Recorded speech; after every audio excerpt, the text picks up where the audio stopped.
Welcome. Hello. Whoa, look at that lighting. I didn't even prep for the lighting. Yikes. Hold on. Let's see if we can fix it like this. Wow, that is not good.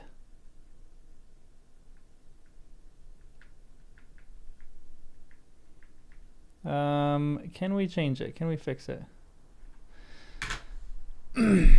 Man, yeah, we can fix this. Hold on.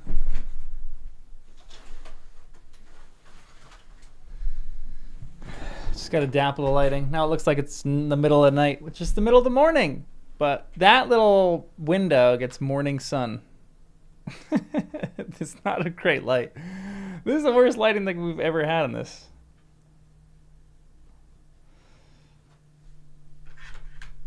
Let's see if I can actually get this higher. Yeah, that's better.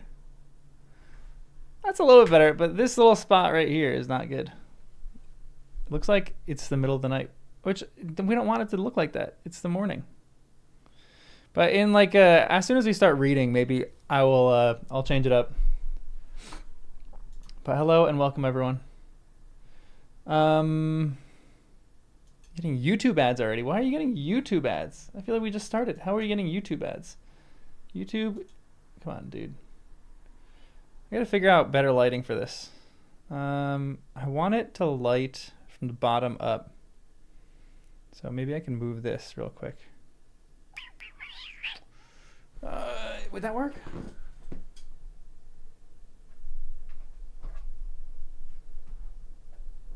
Let's try this. A little better? Hold on. Honestly, a flashlight in the gym would be kind of sweet. I'm not opposed to that idea. It was a dark, stormy night in Middle Earth. All right. Welcome, everyone. A few different things. I am dog sitting. There's a dog right. It's so hard to point while looking at this mirrored screen. Just point normal. There's a dog right here. And my dog, Wes, is out in the other room over there. And I just took him for a hike. And this is the other dog, and he is exhausted. He's tired. But Wes is like used to long hikes. But that also, I just picked off a bunch of ticks on them. And they're all good for ticks. Wes has Lyme, but he has like normal Lyme. That doesn't make sense. He has controlled Lyme. He has Lyme vaccine now, and he's good. He had 2 cases of it flared up, but it just comes and goes. But this dog I think is good. But also they have ticks crawling over them. So if in the middle of the stream I'm looking at one of the dogs while I'm reading, and all of a sudden I see a tick, I have like a sixth sense for ticks. All of a sudden I'm like across the room, and I see something like a tiny little speck on West. I'm like, oh, run over to tick, pop a tick off. So I'm expecting to do that once or twice in the stream today. Not that you guys needed to know that, but there you have it.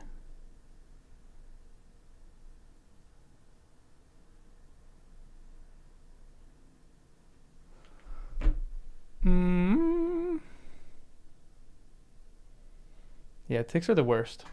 But welcome, everyone. Welcome to the stream. We're going to do Appendix B, which apparently is not that long. Appendix B. Lots of timeline stuff. I think this is going to be a lot of repeat of the actual story, and we'll probably do Appendix C, maybe. Maybe, should we hold on Appendix C? Appendix C is like just family trees. We have to do Appendix C. We'll do Appendix C at the end. Excuse me, I'll just look at it. And then we have calendars.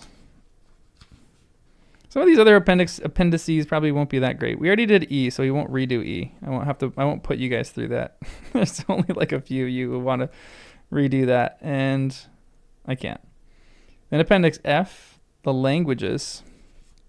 Does it end on Appendix F? Yeah, Appendix F is the last. So realistically, we're almost done with Lord of the Rings. It's crazy.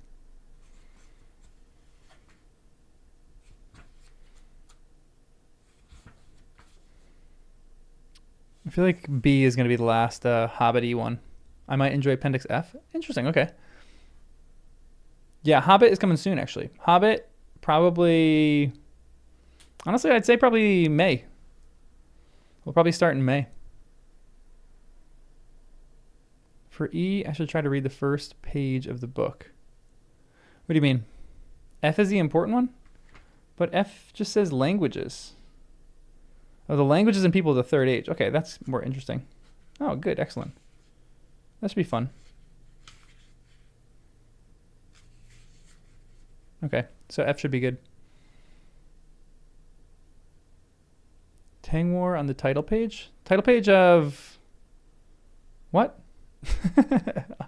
On this title page? I got nothing on this title page. Oh, on this. The little up and down. I'm guessing this is one ring to rule them all. One ring to find them. One ring to bring them all. And in the darkness bind them. I didn't even know there was a extra thing of what Tolkien has published. That's fun. The Hobbit, Leaf by Niggle, On Fairy Stories, The Homecoming of Beorthnoth,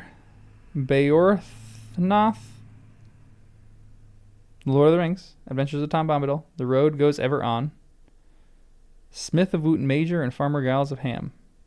Maybe we'll do like should we do like in between this? Maybe we'll do On Fairy Stories.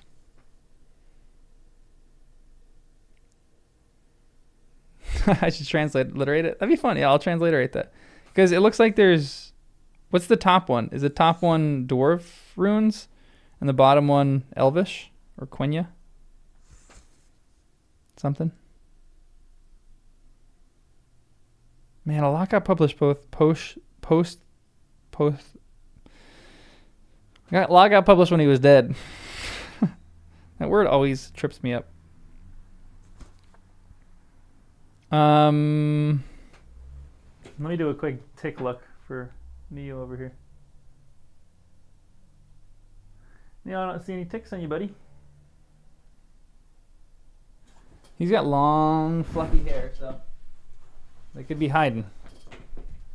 Posthumously. Posthumously. Yeah. I've only listened to Lord of the Rings, and the version only has the appendices A, B, and C. Interesting. So you've never read D, E, and F. We're on a journey together. I'm going to guess these streams for the live reads of the appendices. The rest of the appendices probably won't get that many people until we start The Hobbit, which I'm going to guess, like, I'll have more of a timeline for it coming up. But honestly, maybe I'm wrong. Maybe a lot of videos will come out of this, and I'll have a lot to talk about with the timeline.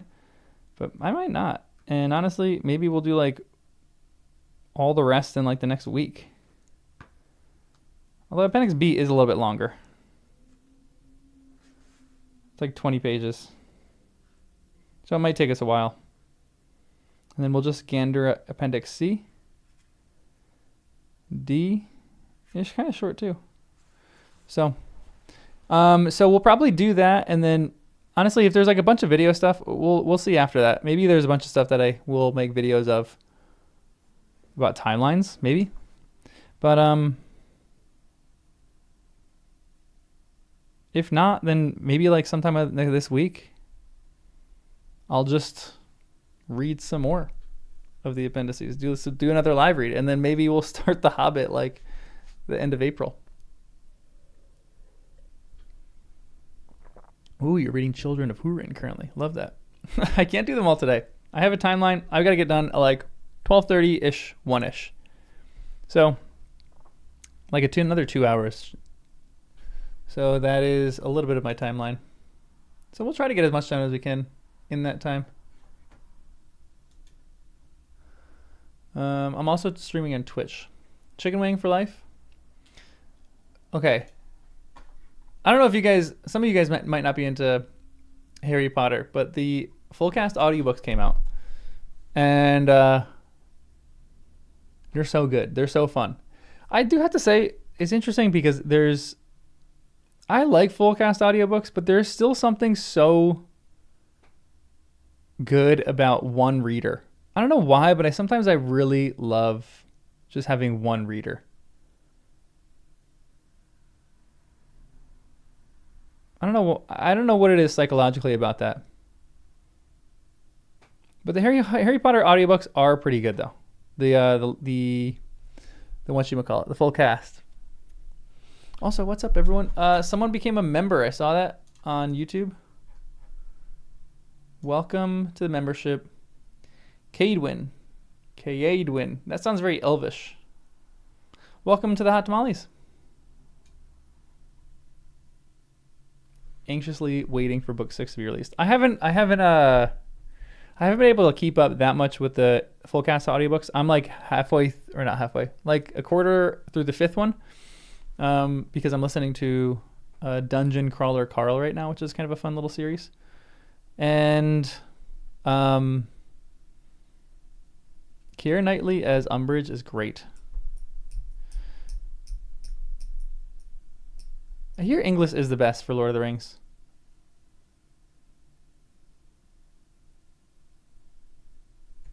The more production there is, the more distracting it can be because there's a disconnect between eyes and ears that is disorienting. For sure, totally agree with you.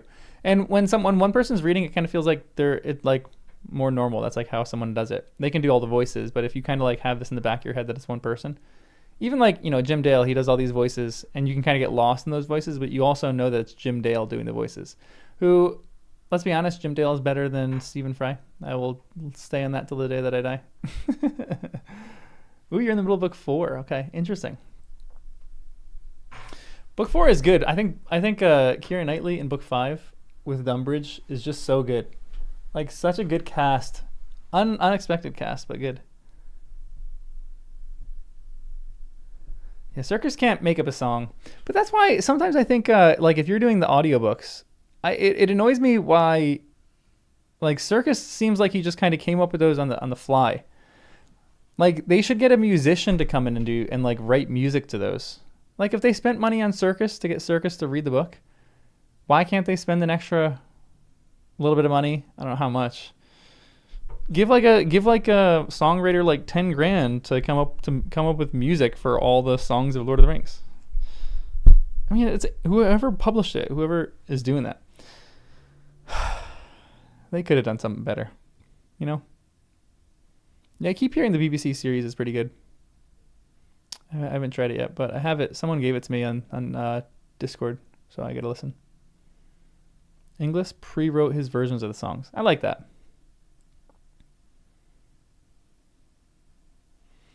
Yeah, he Circus does a lot of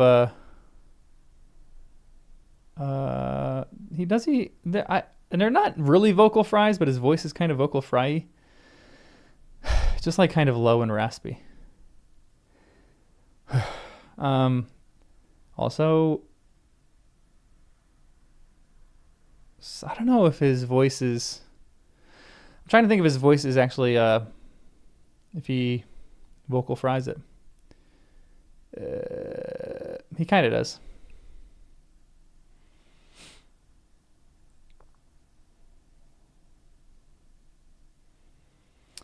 You know, it's interesting. I've someone on Twitch is talking about the.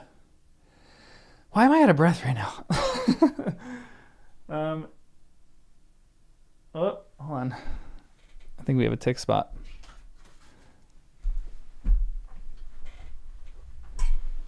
Stay right there, bud. Got the little sucker. I don't know if you guys can see. I'm about to kill this thing.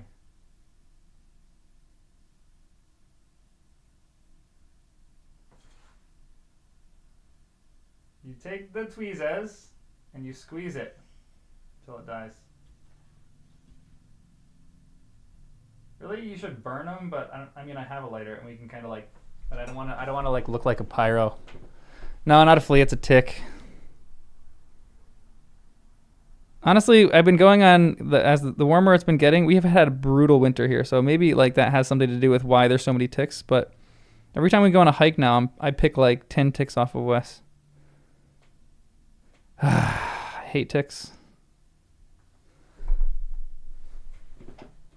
Yeah, see any more? You probably got some more crawling on you. We'll get them though. We'll get them. I like that you all are like with me. Death to the ticks. All right, let's get started on the Appendix B. Yeah, I've never seen the chat so bloodthirsty too. Yeah, you can use alcohol. Alcohol also works. You know, you can't really drown ticks. Don't try to drown ticks because ticks apparently can hold their breath for a long time. Probably not hold their breath, but whatever the equivalent to our holding our breath is for them, they can live for a long time. Anybody have some Joe's strawberry lemonade?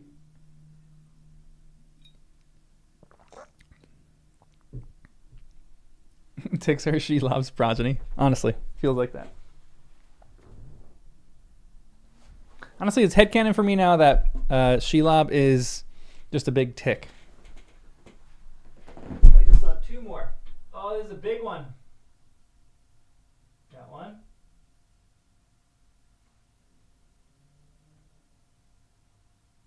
Got two. Guys, this is ridiculous. I might be doing this the entire stream. Look at these little suckers. Ay. They're fast, too.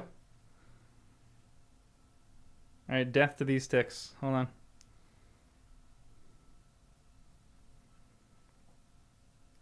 We should just do a tick killing. A tick murder stream. Got that one. I like to pluck their heads off. That's my preferred way for murdering them. This is gonna turn into the most bloodthirsty stream ever. It's gonna be vengeance of us killing the ticks.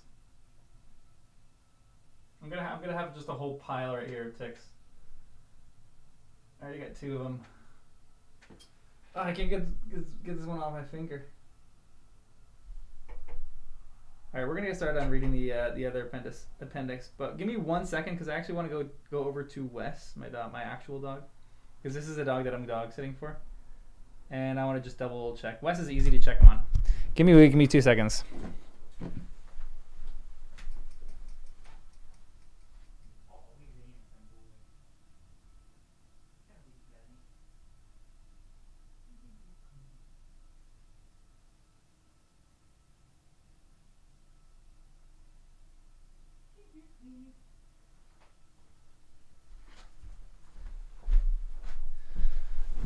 Wes didn't have any. But Neo, you got such long fur. You're a good boy, buddy. Man. Do alcohol wipes just work on the dog? On the Dexter of Tickland. I don't live in the wilderness, but the Northeast has a terrible tick population. In some years they come out worse than others. In some areas they come out worse than others. I just went hiking in an area that last year did not have bad ticks, but they come and go in areas depending on, I guess, the population of raccoons and possum. Or maybe just possum. I think possum are their main predators. Oh, for my hand and desk. I know. I will wipe it down after the stream, but I just want to create a pile of them right there. I'll just go wash my hands after this. Don't worry. If we lived in a serious country, we would not be at war with ticks. There's another thing wrong with this country. Yeah, you got to take them off your horses. Do you have? Are the ticks in South Africa? Do they carry Lyme? I hate ticks. They're like my least favorite thing. The whole beginning of the stream is just gonna be tick chat.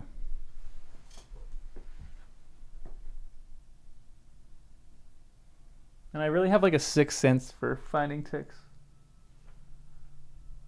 Not to toot my own horn, but that's not really a great thing to have a sixth sense at.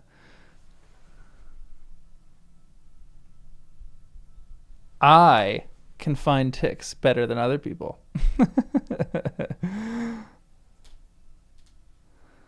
Yeah, let's start reading. Yeah, this is the best Lord of the Rings stream that's existed right now.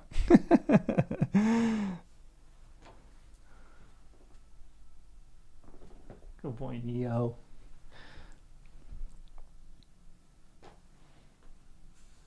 Yeah, you find them before they bite. A tick sense. Yeah, I am the Aragorn of tick tracking. Also, everyone like the stream. If you hate ticks, like the stream. That should be the new motto of the channel. Every time I say that, only the 100 people that are here right now are going to understand what we're talking about. But I'm just going to say, hey, if you hate ticks, like the stream.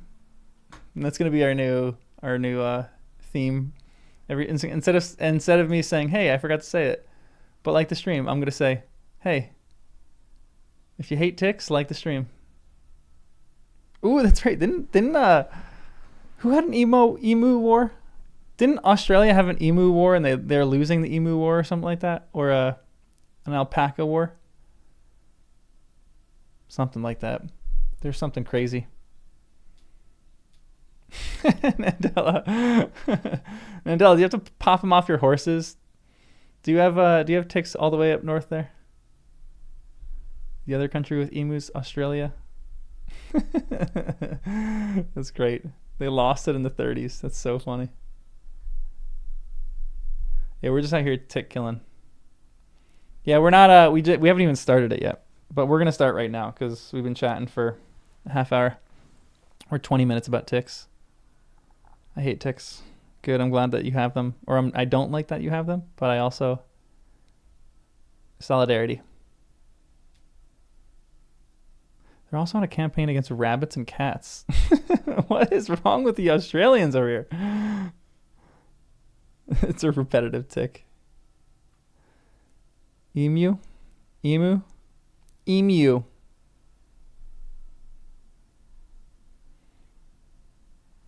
All right, let's get started. Let's start the read to get ticks out of our mind so you don't feel like you're creeping and crawling. Give me one more second to just look at Neo to find any ticks.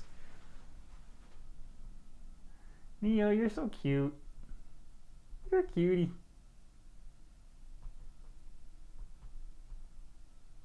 I think you're good.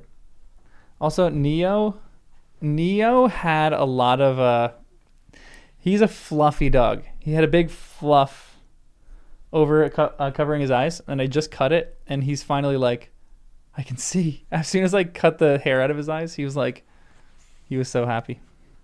All right, anyway, enough delaying. Here we go. Appendix B. What a change. What a change. Appendix B.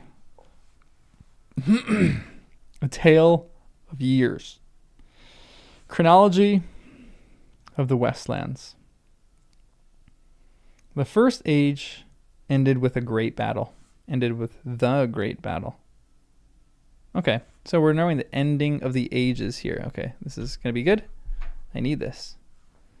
The first age ended with the great battle, in which the host of Valinor broke Thangorodrim and overthrew Morgoth. Okay. What is Thangorodrim again? Which the host of Valinor broke Thangorodrim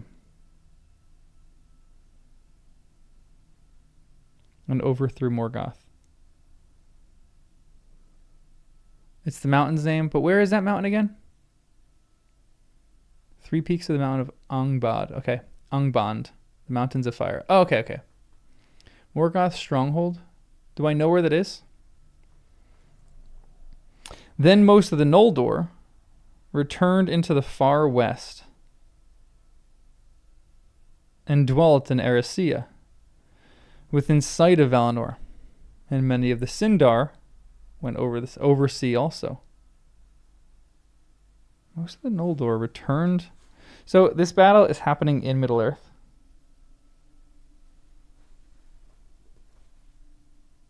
So I don't know where this mountain is yet. Don't think too hard about it. Okay, I'll try not to think too hard about it. But that's so hard for me. The second ended with the first overthrow of Sauron, servant of Morgoth, and the taking of the One Ring. The third came to its end with the War of the Ring, but the fourth was not held to have begun until Master Elrond departed, and the time was come for the dominion of men, and the decline of all other speaking people in Middle-earth.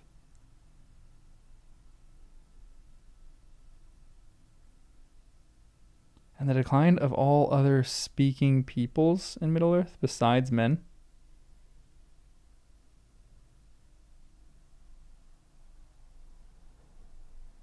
Huh.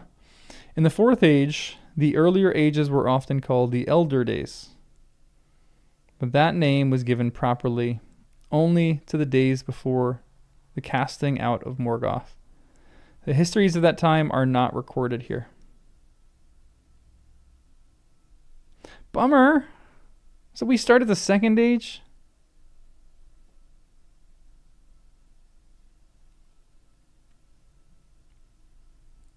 I'm sure we'll learn more about that in the appendices. We'll get there. Or the Silmarillion, yeah. That's Silmarillion stuff? Okay. Ooh, the Silmarillion? Okay, that's what the Silmarillion is for? Love that. Excellent. The Second Age. These were dark years for men of Middle-earth, but the years of the glory of Númenor. Of events in Middle-earth, the records are few and brief, and their dates are often uncertain. In the beginning of this age, many of the High Elves still remained. Most of these dwelt in Lindon, west of the arid Luin. Okay.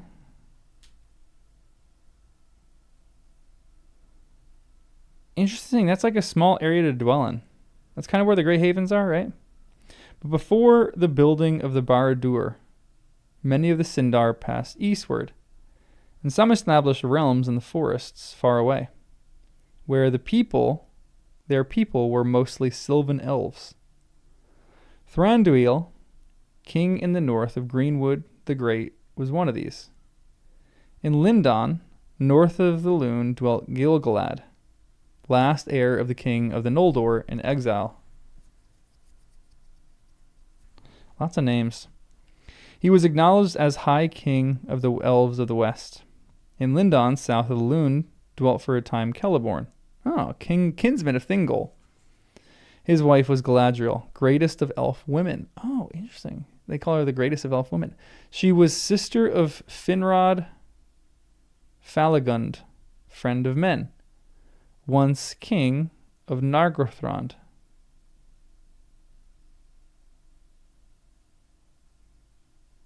Nargothrond was in the Song of Durin.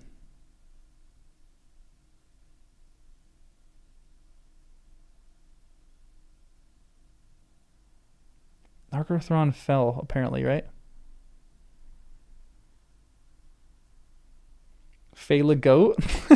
Okay, Felagund is Felagoat. Finrod Felagund, who gave his life to save Beren, son of Barahir. Interesting. All right, so I already like him. Miss him already. Later, some of the Noldor went to Eregion, upon the west of the Misty Mountains, and near to the west gate of Moria. This they did because they learned that Mithril had been discovered in Moria. The Noldor were great craftsmen, and less unfriendly to the dwarves than the Sindar. But true friendship that grew up between these people of Durin and the elven smiths of Eregion was the closest that there has ever been between the two races. Celebrimbor was lord of Eregion, and the greatest of their craftsmen. He was descended from Feanor. I know the name Feanor. Don't you guys think Feanor is like is Feanor controversial? Isn't there one of the elves that's kind of controversial? I don't know. I hear these names, but I don't know. Year 1, the foundation of the Grey Havens and of Lindon. Okay, so this is the Second Age. This is interesting. 32, the Edain reached Númenor. Interesting.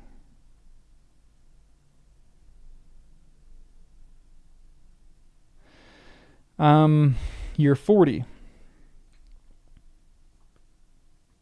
Many dwarves leaving their old cities in arid Luin go to Moria and swell its numbers. 442. Wow, that's a big gap. Death of Elros Tar-Minyatar. In 500, Sauron begins to stir again in Middle-earth. In 548, birth in Numenor of Silmarien. In 600, first ships of Numenor appear off the coasts. So this is when they start becoming ship people. In 750, a region founded by the Noldor.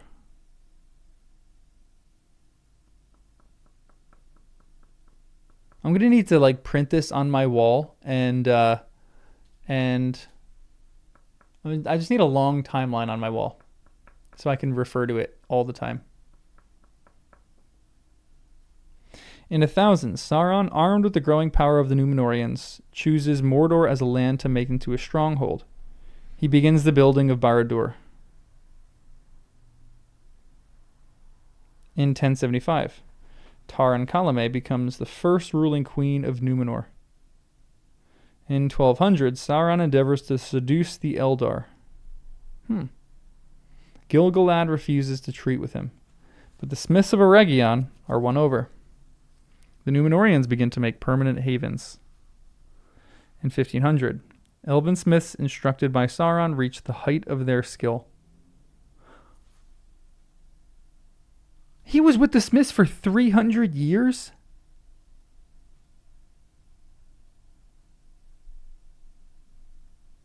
They begin the forging of the Rings of Power. In 1590, the 3 rings are completed in Eregion. It took them 90 years to make the 3 elven rings? Dang! That is actually crazy.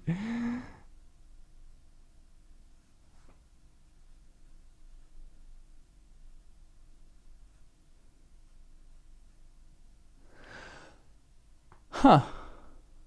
That's crazy. In 1600, Sauron forges the One Ring in Orodruin. He completes the Barad-dûr. Celebrimbor perceives the designs of Sauron. So that's interesting because they spend 90 years on the Elven Rings.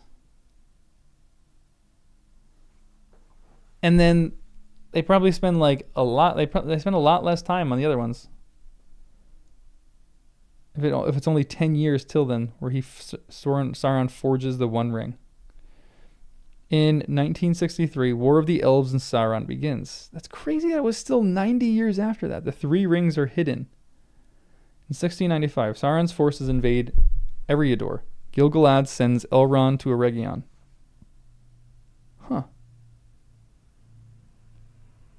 In 1697, Eregion laid waste. Death of Celebrimbor. The gates of Moria are shut.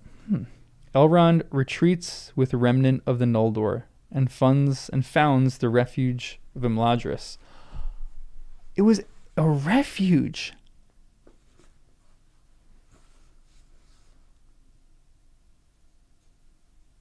I mean, I kind of know that, but I didn't know that. That was the reason. That's crazy.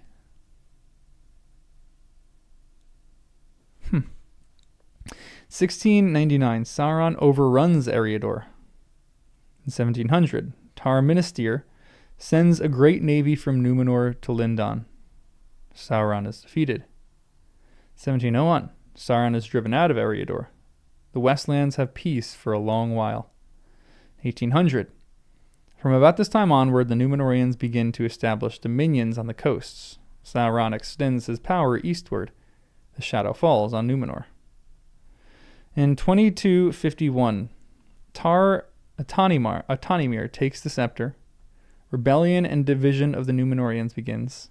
About this time, the Nazgûl, or Ringwraiths, slaves to the Nine Rings, first appear.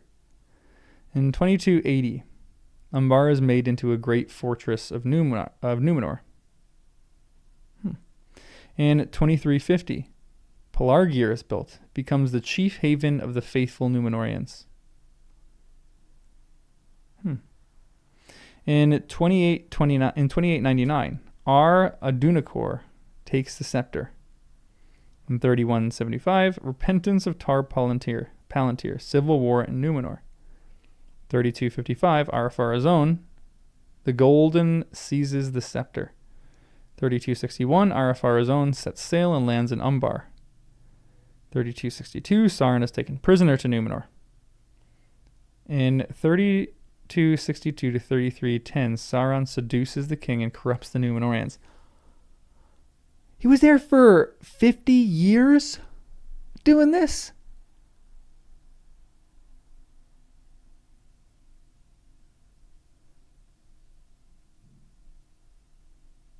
That's crazy. That is a long time. In 3310, Ar-Pharazôn begins the building of the Great Armament. Oh, this is it. In 3319, Ar-Pharazôn assails Valinor. It took him 10 years to build that. Downfall of Numenor. Elendil and his sons escape. 3320, Foundations of the Realm in Exile. Arnor and Gondor. The stones are divided. Sauron returns to Mordor. 3429. Sauron attacks Gondor, takes Minas Ithil, and burns the White Tree. Isildur escapes down Anduin and goes to Elendil in the north. Anarion defends Minas Arnor and Osgiliath. 3430. The last alliance of elves and men is formed. In 3431. Gil-galad and Elendil march east to Imladris. In 3434. The host of the alliances...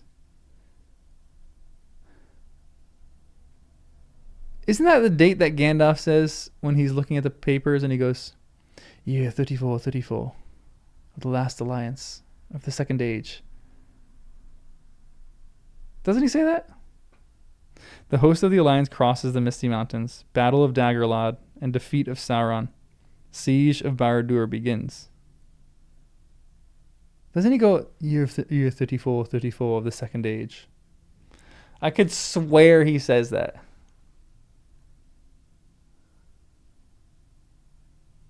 Yeah, I already did make a video about Sauron's patience, but dang, did I not even know how patient he was until this? This is crazy.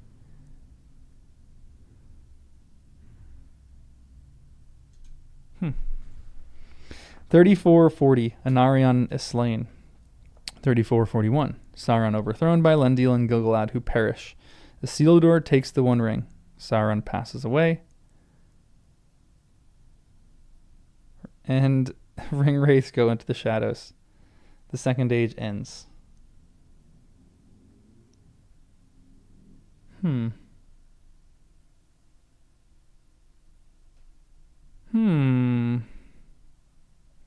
Gandalf's just reading Appendix B.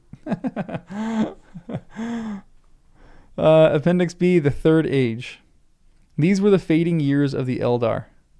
For long they were at peace, wielding the three rings while Sauron slept. And the One Ring was lost, but they attempted nothing new, living in memory of the past.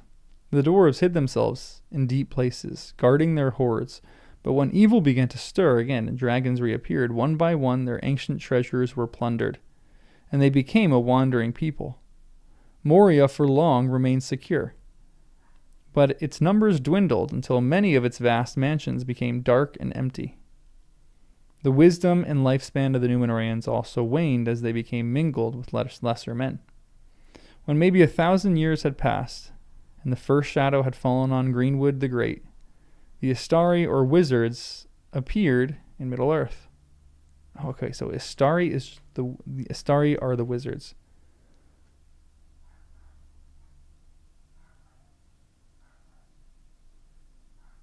That's crazy. The wizards appear in the Third Age? I thought they had been there for a longer time. Like, in my head, I was like, maybe they had been there since the First Age. But if that's the case, then Gandalf would have known that, right? He wouldn't have had to go through the archives of Minas Tirith. That's actually interesting to me. I mean, like, I probably knew that, but I didn't really know that. So he's not that old. There's a lot of people in this book that are older than him. Okay, interesting. It was afterwards said that they came out of the far west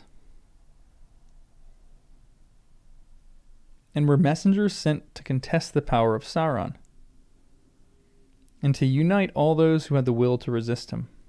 But they were forbidden to match his power with power, or to seek to dominate elves or men by force and fear.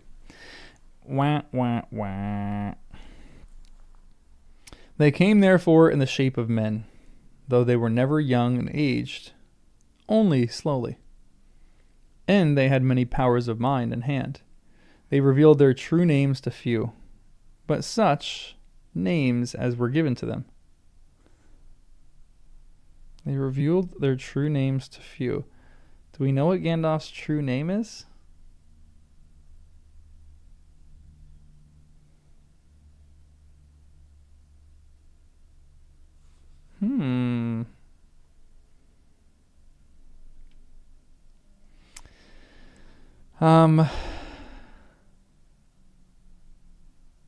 Ian. The two highest of this order, of whom it is said there were 5. They were called by the Eldar Curanir, the man of skill, and Mithrandir, the Grey Pilgrim, but by men in the north, Saruman and Gandalf. Interesting that Saruman was known as the man of skill.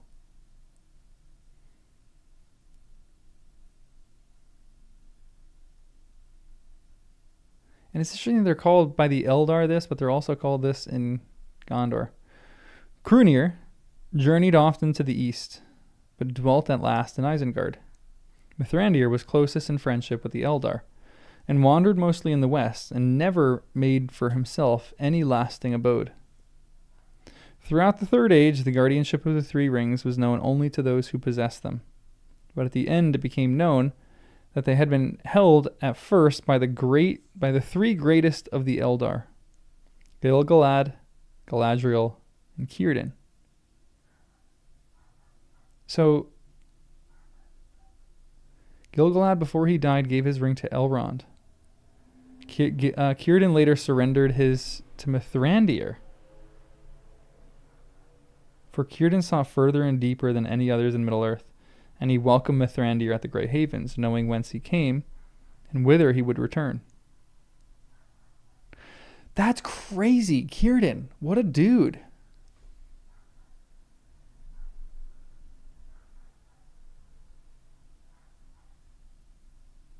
That is crazy. Good for Círdan. I love that. I like this guy.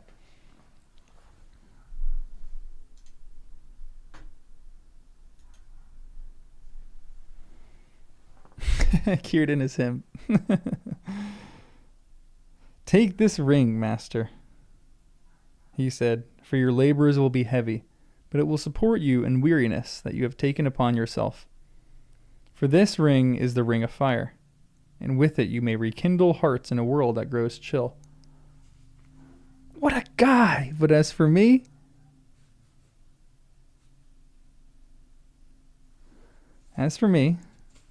my heart is with the sea, and I will dwell by the gray shores until the last ship sails. I will await you. What a cool dude. Also, yeah, everyone like the stream.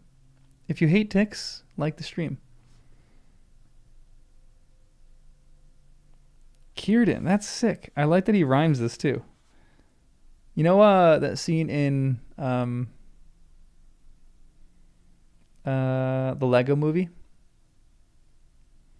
where he's giving the prophecy and he goes, all this is true because it rhymes. But as for me, my heart is with the sea, and I give this ring because this poem rhymes. And I will dwell by the gray shores until the last ship sails. I will await you. That's really cool that he's just like, I'm going to wait for you. I want to know more about this ring. I want to know.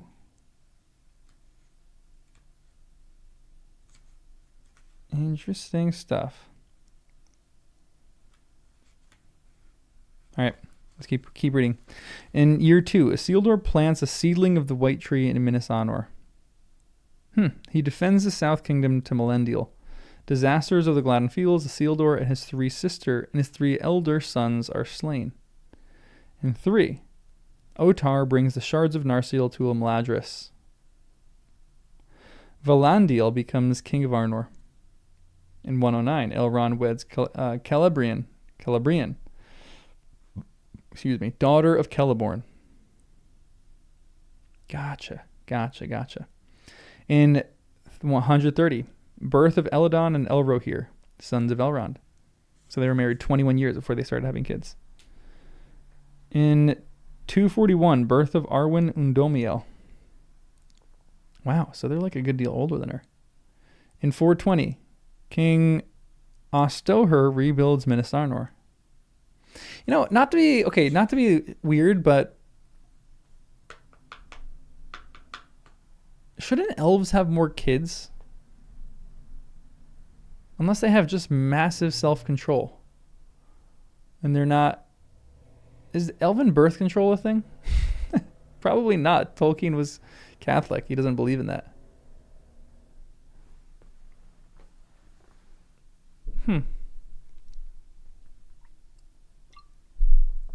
Is there actually, a reason given? It's actually discussed in other places? Okay, great.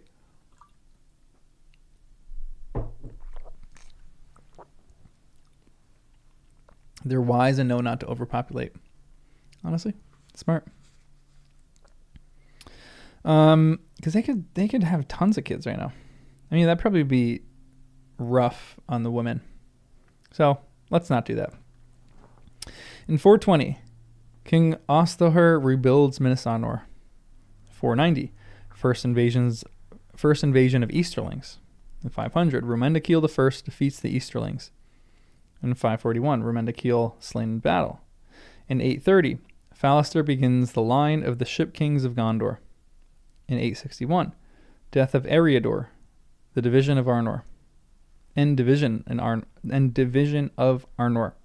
In 933, King Eärnil I takes Umbar, which becomes a fortress of Gondor. In 936, Eärnil lost at sea. Another city lost at sea. In 1015, King Kiriandil slain in the siege of Umbar.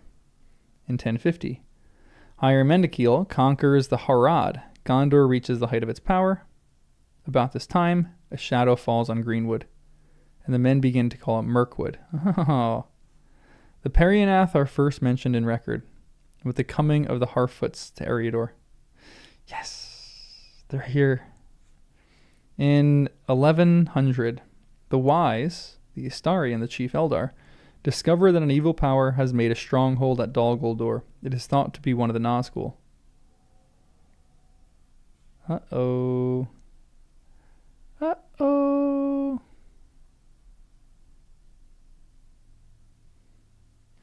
In 1149, reign of Antanatar Alcarin begins. In 1150, Falahides enter Eriador. The Stores come over to the Redhorn Pass and move to the Angle, or to Dunland. 1300, evil things begin to multiply again. Orcs increase in the Misty Mountains and attack the dwarves. The Nazgul reappear. The chief of these comes north to Angmar. The Perianath migrate westward. Many settle at Bree. King Argaleb I slain in battle with Ruador in 1356. About this time, the Stores leave the Angle, and some return to the Wilderlands. In 1409, the Witch King of Angmar invades Arnor. King Arvaleg I slain. Fornost and Tir and Gorthad are defended. The Tower of Amun Sul is destroyed. Gonna do a quick take check on the dog.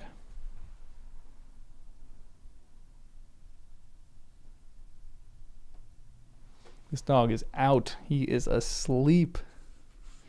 He's fallen asleep to the sultry sound of my voice. In 1432, King Valakar of Gondor dies, and the civil war of the Kinstrife begins. In 1437, burning of Osgiliath and loss of the Palantir. Eldeclar flees to Rovanion. His son Ornandil is murdered. In 1447, Eldikar returns and drives out the usurper Castamir. Battle of the Crossing of Erwi. Siege of Pelargir. In 1448, rebels escape the seas of Umbar. Rebels escape and seize Umbar.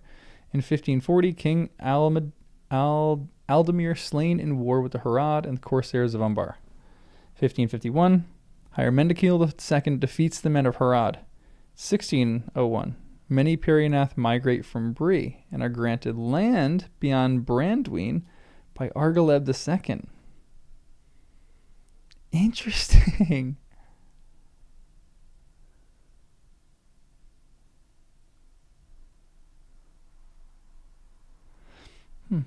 In 1630, they are joined by stores coming up from Dunland.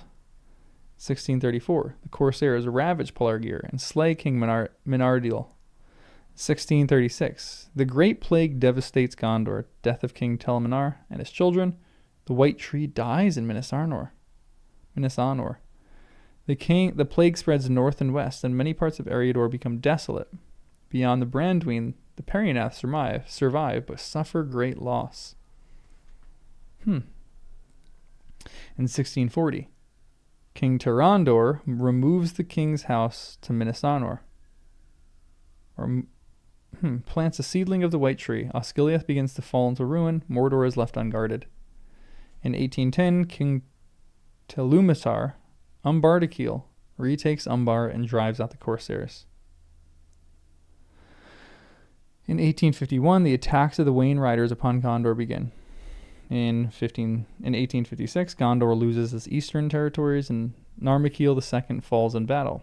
In 1899, King Kalamatar defeats the Wayne Riders on Daggerland. In 1900, Kalamatar builds the White Tower in Minas Arnor. In 1940, Gondor and Arnor renew communications and form an alliance. Will you form an alliance with me? Arvedwi weds Furiel, daughter of Ondahur of Gondor.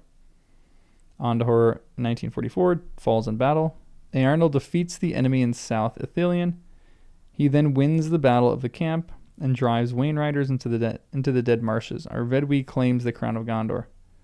In 1945, Earnil II receives the crown. In 1947, end of the North Kingdom. The Witch King overruns Arthedain and takes Fornost. In 1975, Arvedwi drowned in the Bay of Forakel. The Palantiri of Anumanos and Amunsul are lost. Rip. Earnor brings a fleet to Lindon. The Witch King defeated at the Battle of Fornost and pursued to the Entmoors. He vanishes from the north. In 1976, Aranoth takes the title of Chieftain of the Dunedain. The heirlooms of Arnor are given into the keeping of Elrond.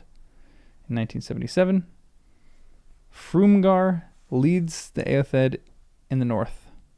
1979, Bucca of the Marish becomes the first Thane of the Shire. Bucca. 1980, the Witch King comes to Mordor, and there gathers the Nazgul. Balrog appears in Moria. Slays Durin the Sixth. In 1981, Nain is slain. The dwarves flee from Moria. Many of the Sylvan elves of Lorien flee south. Amroth and Nimrodel are lost. In 1991, Thrain the First comes to Erebor and founds a dwarf kingdom under the mountain. That happened. That was like a little Y2K. Interesting. Yeah, probably a cold Drake strike. Hey, I'm doing reasonably well on my pronunciation. I kind of feel a little good today with pronunciation. I'm kind of hitting.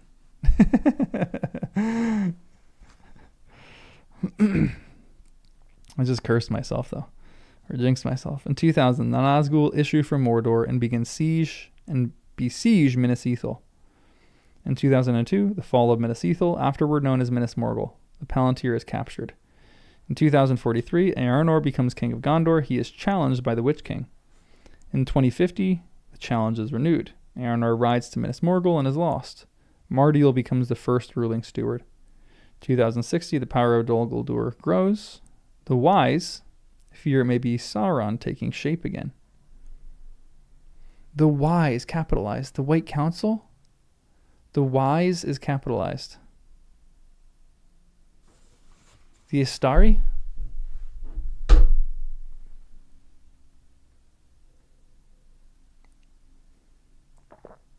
Interesting. Okay. I feel like they'd be the wise.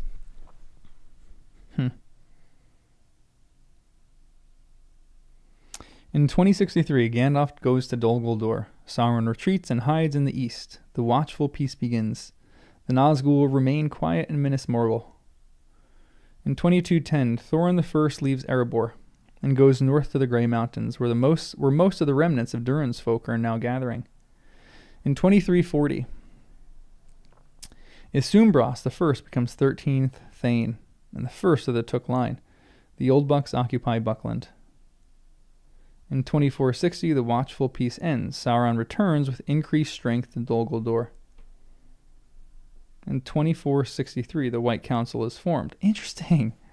About this time, Deagol the Store finds the One Ring and is murdered by Smeagol. This is fate.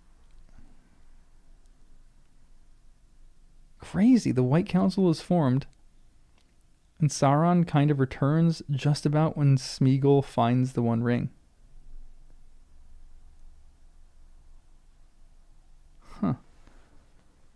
In 2475, attack on Gondor renewed.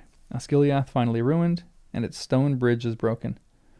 In 2480, orcs begin to make strongholds in the Misty Mountains, so as to bar all the passes into Eriador. Sauron begins to people Moria with his creatures. 2509, Celebrian, journeying to Lorien, is waylaid in the Redhorn Pass and receives a poison wound. Aw, poor Celebrian. 2510, Celebrian departs over the sea. Orcs and Easterlings overrun Calenardon. Eorl the Young wins the victory of the field of Celebrant. The Rohirrim settle in Calenardon. 2545, Eorl falls in Battle of the Wold. In 2569, Brago, the son of Eorl, completes the Golden Hall.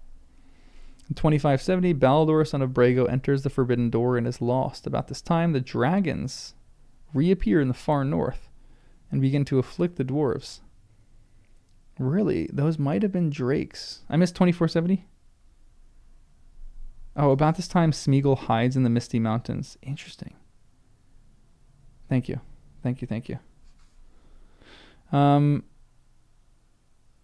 In 2589, Dane the First is slain by a dragon.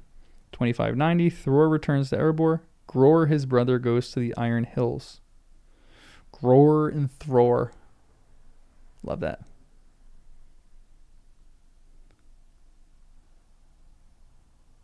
Yeah, Smeagol is older than Rohan. It's crazy. Dine, not Dane. Okay. Dayan. Because the accent's on the A. Dayan. Dan. I'm going to say Dan. Dan. I feel like they could be a little Scottish too. Dan. Dan the First, slain by a dragon. Like a Dane? Like a Dine? Dayan? Okay. We'll go Dayan. Dan. I kind of like a little Scottish accent though. Accents just indicate a long A. Okay, so Dayan. Okay. All right.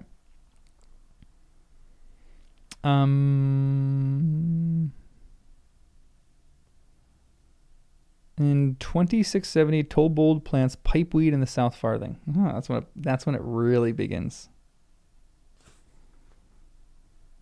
In 2683, Isengrim II becomes 10th Thane and begins the excavation to the Great Smiles.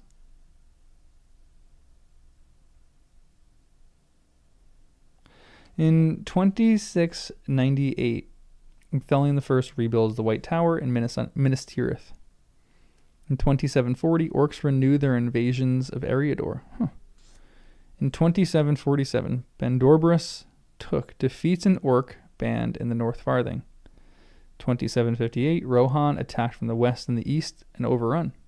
Gondor attacked by fleets and the Corsairs. Helm of Rohan takes refuge in Helm's Deep.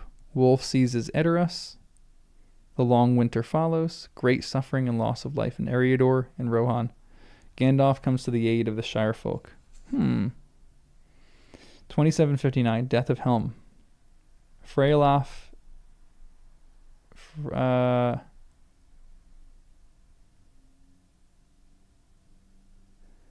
he drives out Wolf and begins second line in the Kings of the Mark. Saruman takes up his abode in Isengard. 2770, Smaug the dragon descends on Erebor. Dale destroyed. Thror escapes with Thrain II and Thorin II. 2790, Thorin slain by an orc in Moria. The dwarves gather for the War of Vengeance. Birth of Gerontius, later known as the Old Took. 2793, the War of the Dwarves and Orc begins.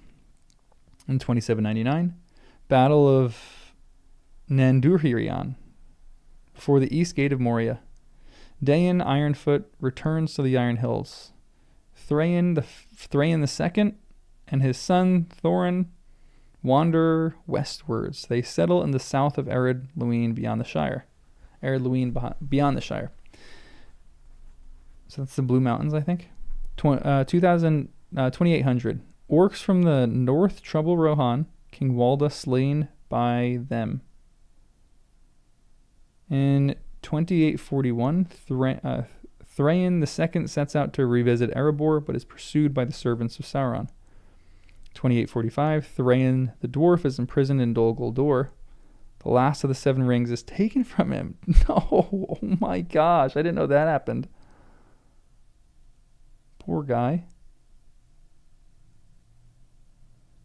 Wow.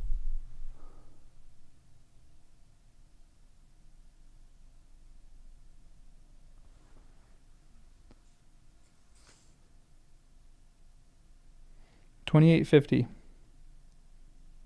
Gandalf enters Dol Guldur and discovers that its master is indeed Sauron, who is gathering all the rings and seeking for news of the one end of Isildur's heir. He finds Thrain and receives the key of Erebor. Thrain dies in Dol Guldur. Pretty sure are we having pronunciations here? Pronunciation issues? I read that last week. I forgot about him.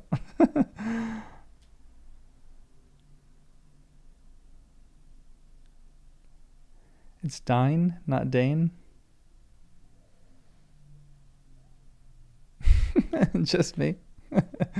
Guys, when have we ever been good at pronunciation? When have I ever been good at pronunciation?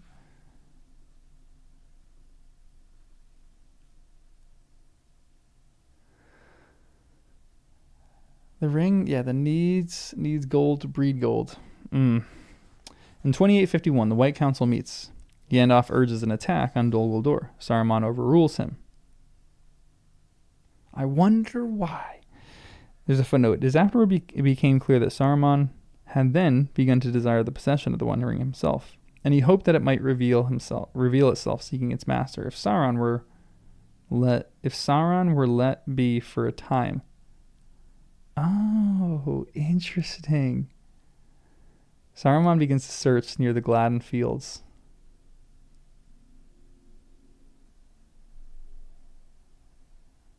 That's crazy. Where are the Gladden Fields? Ah, crap.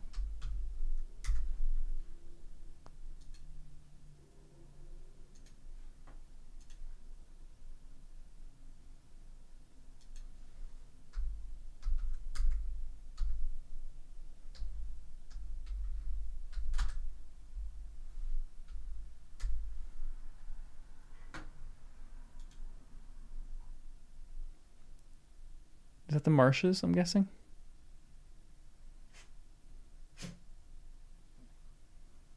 That's where Isildur died. That makes sense that he would search there. If I was about to search for something, that's probably the first place that I would search. Go to the place where Isildur died. Okay. So that's where Isildur is dead. Rip. Where am I? Where am I? In 2852, Belecthor II of Gondor dies. The white tree dies, and no seedling can be found. The dead tree is left standing. Yeesh. 2885. Stirred up by emissaries of Sauron, the Haradrim cross the Poros and attack Gondor. The sons of Folkwine of Rohan are slain in the service of Gondor. 2890. Oh, Bilbo born in the Shire. Yes. 2901. Most of the remaining inhabitants of Ithilien desert it, owing to the attack of Uruks of Mordor. A secret refuge of Henneth Anun is built. 2907. Birth of Gilrain, mother of Aragorn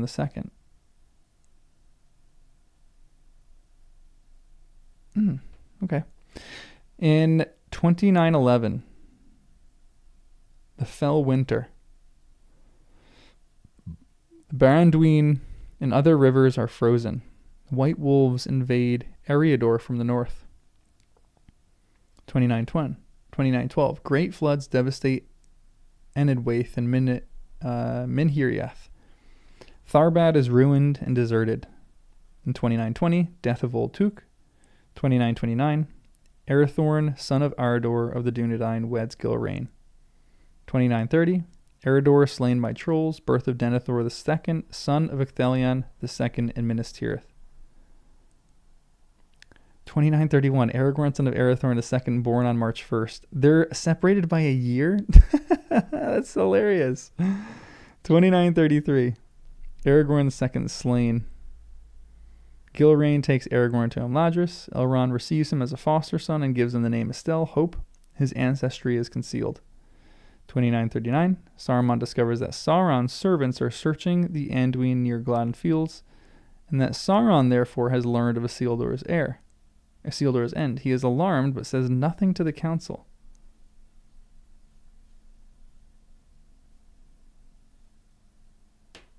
Interesting.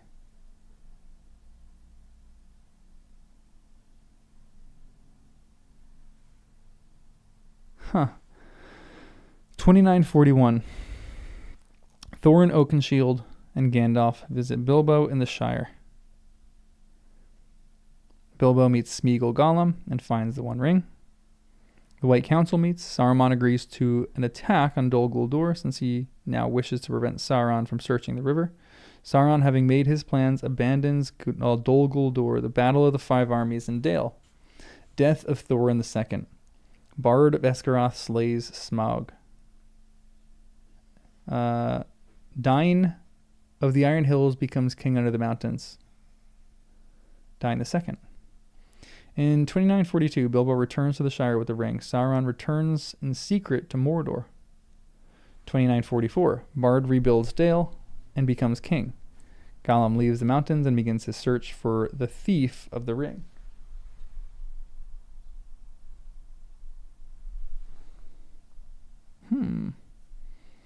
In 2948, Theoden, son of Thengol, king of Rohan, born. 2949, Gandalf and Balin visit Bilbo in the Shire.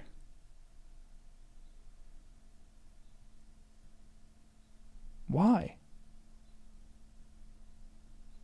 That's just a friendly visit? I like that we have a little friendly note in there. No, Wes isn't out. This other dog's out. The dog that I'm dog sitting for is out. Wes is still just kind of laying in there. Wes could go out for the entire day on a hike and he'd be thrilled. No, that happens at the end of The Hobbit. Okay, interesting. In 2950, Finduilias, daughter of Adrahil of Dol Amroth, born. 2951, Sauron declares himself openly and gathers power in Mordor. He begins the rebuilding of Barad-dûr. Gollum returns Toward Mordor, Sauron sends 3 of the Nazgul to reoccupy Dol Guldur. Elrond reveals to Estelle his true name and ancestry and delivers him the shards of Narsil. Arwen newly returns from Lorien, meets Aragorn in the woods of Imladris. Aragorn goes out into the wild. Aww. 2950.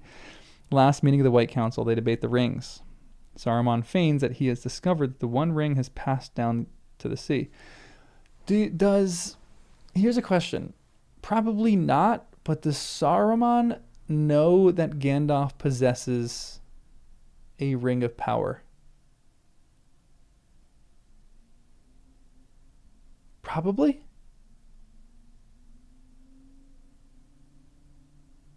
Does Saruman know where the rings of power are?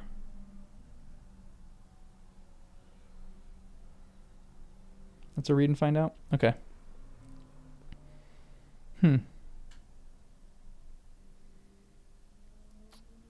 Saruman withdraws to Isengard, which he takes as his own, and fortifies it.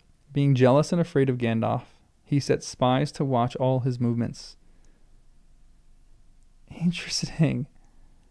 And notes his interest in the Shire. He soon begins to keep agents in Bree and the South Farthing. Weird.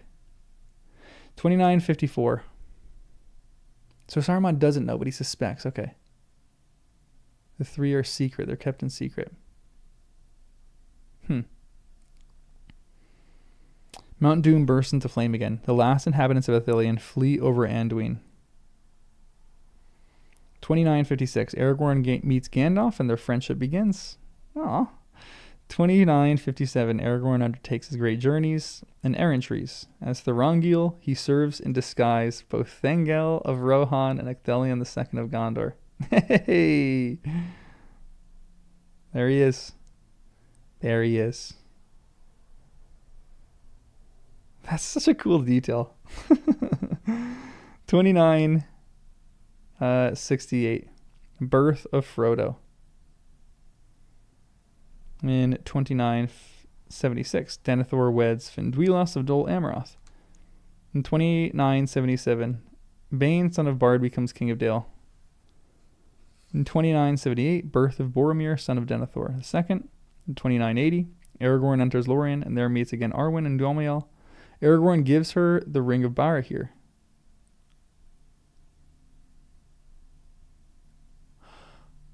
I didn't know that he gives her the Ring of Barahir.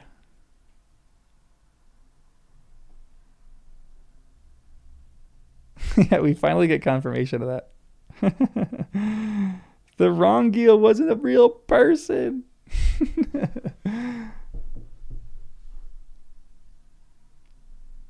I didn't know. So I guess it's first said here that that's crazy.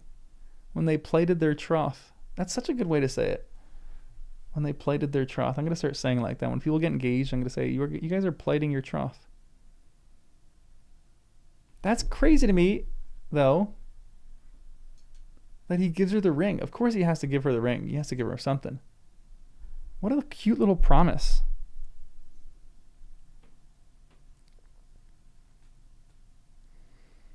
And they plate their trough upon the hill of Cairn Amroth. About this time, Gollum reaches the confines of Mordor and becomes acquainted with Shelob. Don't do it, buddy. Théoden becomes king of Rohan. 2983, Faramir, son of Denethor, born. Birth of Samwise. Hey. In 2984, death of Ecthelion II. Denethor II becomes steward of Gondor. In 2988, Finduilas dies young. 2989, Balin leaves Erebor and enters Moria. Oh, interesting. That was not that long ago. In 2991, Éomer's son, born in Rohan. 2994, Balin perishes and the dwarf colony is destroyed. 2995, Éowyn's sister of Éomer is born. In 3000, the shadow of Mordor lengthens. Saruman dares to use the Palantir of Orthanc, but becomes ensnared by Sauron, who has the Ethel Stone. He becomes a traitor to the council. His spies report that the Shire is being closely guarded by the Rangers. 3001, Bilbo's Pharaoh farewell feast. Gandalf suspects his ring to be the One Ring. The guard on the Shire is doubled. Gandalf seeks for news of Gollum and calls on the help of Aragorn. The hunt for the One Ring. 3002, Bilbo becomes a guest of Elrond and settles in Rivendell. In 3004, Gandalf visits Frodo in the Shire and does so at intervals during the next 4 years. 3007, Bran, son of Bane, becomes king in Dale. Death of Gilrain. 3008, in the autumn, Gandalf pays his last visit to Frodo.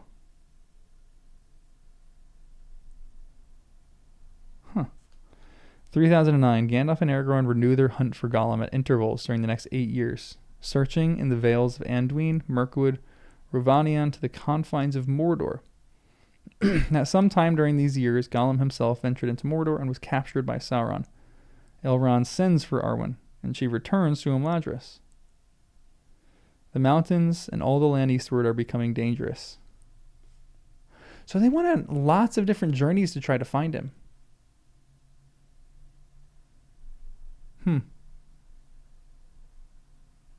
Interesting. In 3017, Gollum is released from Mordor. He's taken by Aragorn into the Dead Marshes and brought to Thranduil in Mirkwood. Gandalf visits Minas Tirith and reads the Scroll of Isildur. All right, we have now the Great Years in 3018. Excellent. April 12th, Gandalf reaches Hobbiton. June 20th, Sauron attacks Osgiliath. About the same time, Thranduil is attacked and Gollum escapes. July 4th, Boromir sets out for Minas Tirith. July 10th, Gandalf is imprisoned in Orthanc.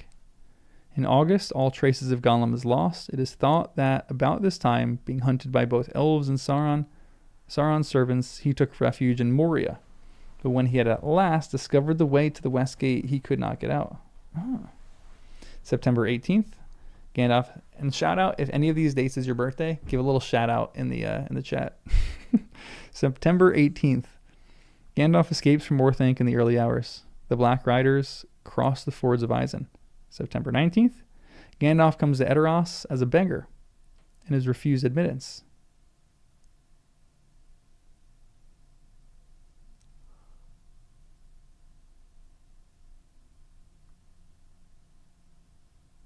Whoa!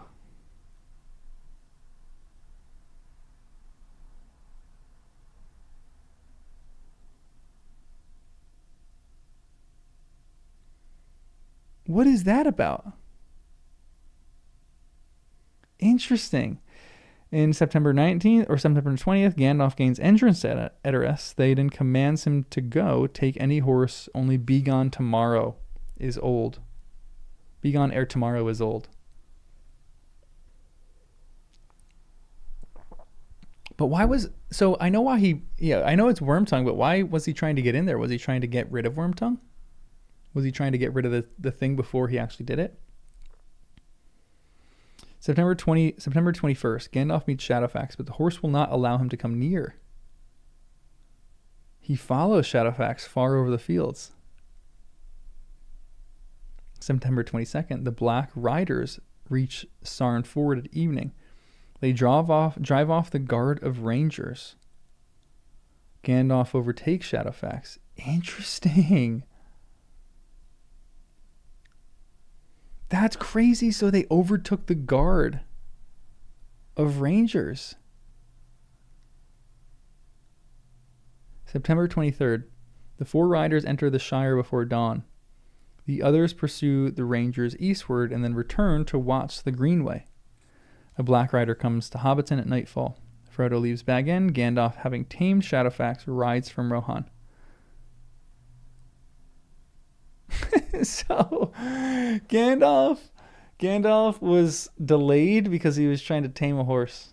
I mean, it was a really cool horse, so I understand why. And it would have gotten him, like, if it took him like a week to tame it, it probably would have gotten him even there faster than just a normal horse that he took. So don't blame him for that, but that's funny to me. In September, I'm going to make a note of that.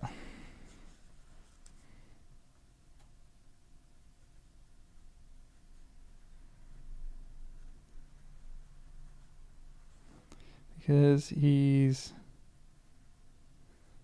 taming a horse. Yeah, Shadowfax is definitely a good one. But I knew this because of the Council of Elveron, but still, it's funny to see this all in actual dates. Interesting, Nandella. Yeah, give me your horse knowledge on this. Taming him in a week is pretty quick. He did need a fast horse. Like, if you're doing anything, you definitely need him. But he takes an eagle to... Because he leaves the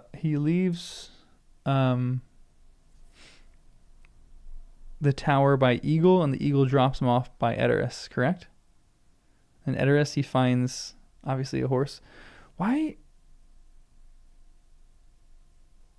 did the Eagle bring him to Edoras? Why did the Eagle not bring him to the Shire?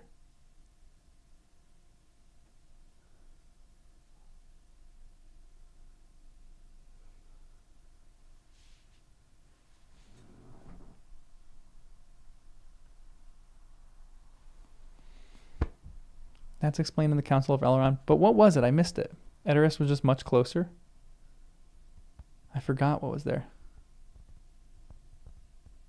Yeah, they're not an Uber service for sure. I get that. But still. I guess that was just a quick drop off. Okay, that makes sense. September 24th.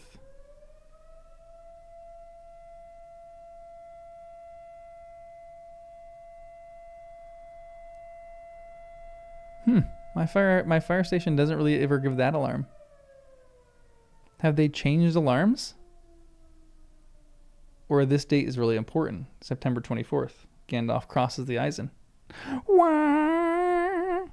September 26th. The Old Forest. Frodo comes to Bombadil.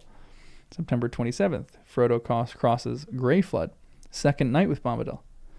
Oh, wait. We're going to get the actual timeline of what happened in Lothlorien, no? September 27th. Gandalf crosses Greyflood. Second night with Bombadil. September 28th. The Hobbit captured by the Barrow-wight. Gandalf reaches Sarn Ford. September 29th. Frodo reaches Bree at night. Gandalf visits the Gaffer. September 30th. Crick Hollow at the inn at Bree are raided in the early hours. Frodo leaves Bree. Gandalf comes to Crick Hollow and reaches Bree at night. October 1st. Gandalf leaves Bree. Wow. They were so close. I didn't know it was literally from the morning till the night.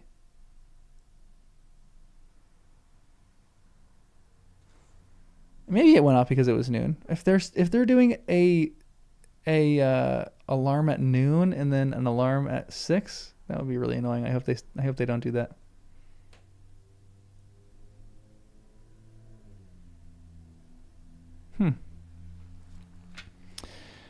October 3rd, he's attacked at night on Weathertop.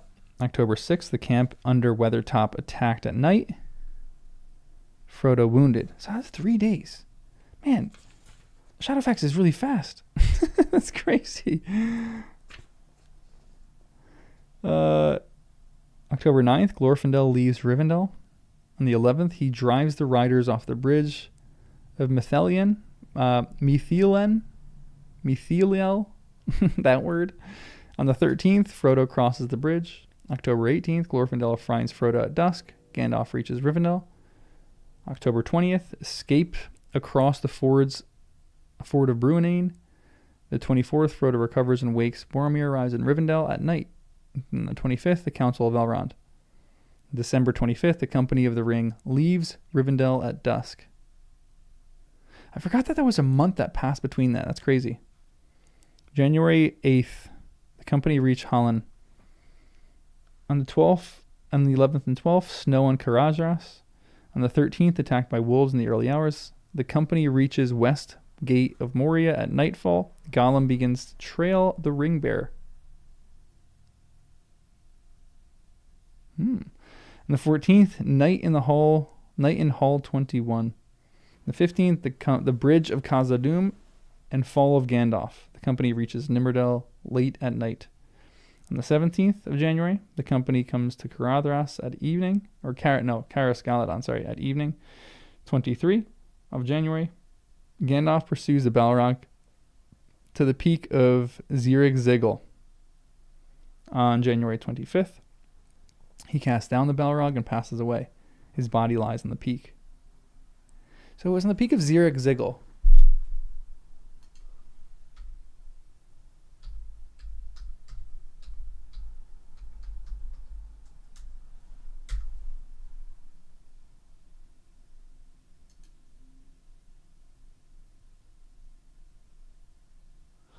That's the main Moria one. A 10-day fight for real.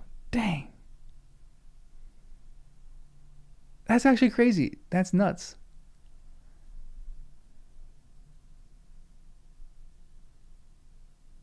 Yeah, because they were running around underneath all the stuff, right? And then they finally fought.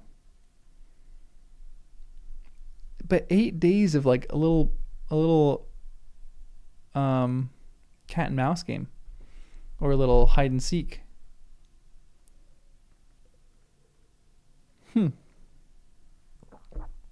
February the 14th. The Mirror of Galadriel. Gandalf returns to life and lies in a trance. February 16th. Farewell to Lorien. It was 2 days? No. It was a month.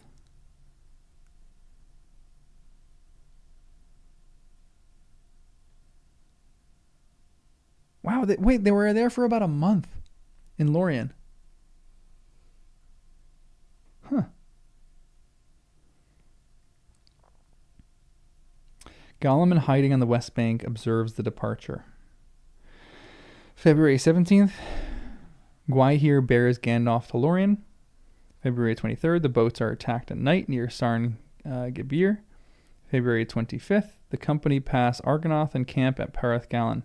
First battle of the Fords of Isen. Theodred, son of Theoden, slain. Oh, man. February 26th. Breaking of the Fellowship. Death of Boromir. His horn heard in Minas Tirith. Meriadoc and Peregrine captured. Frodo and Samwise enter the East Emyn Muil. Aragorn sets out in pursuit of the orcs at evening. Éomer hears of the descent of the orc band from Emyn Muil. On the 27th of February, Aragorn reaches the west cliff at sunrise. Éomer, against Theoden, sets out from Eastfold about midnight to pursue the orcs. February 28th, Éomer overtakes the orcs just outside Fangorn Forest. February 29th, we have a leap year, but there's also a February 30th. Meriadoc and Pippin escape and meet Treebeard. The Rohirrim attack at sunrise and destroy the orcs. Wow. Frodo descends from the Emyn Muil and meets Gollum. Faramir sees the funeral boat of Boromir. Wow, that's a busy day on the 29th. On the 30th, Entmoot begins. Éomer, returning to Edoras, meets Aragorn. So this is the Shire Reckoning calendar? Okay.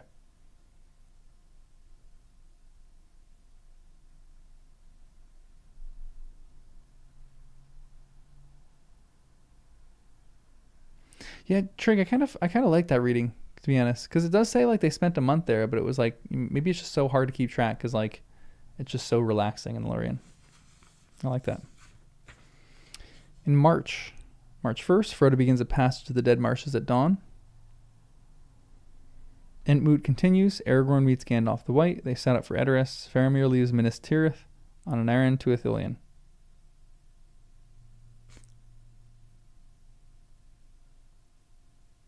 Oh, to Ithilien. Gosh. For a second there, my brain went nuts, thinking Imladris.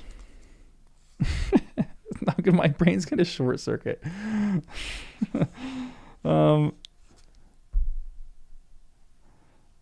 March 2nd, Frodo comes to the end of the marshes. Gandalf comes to Edoras and heals Theoden. The Rohirrim ride west against Saruman.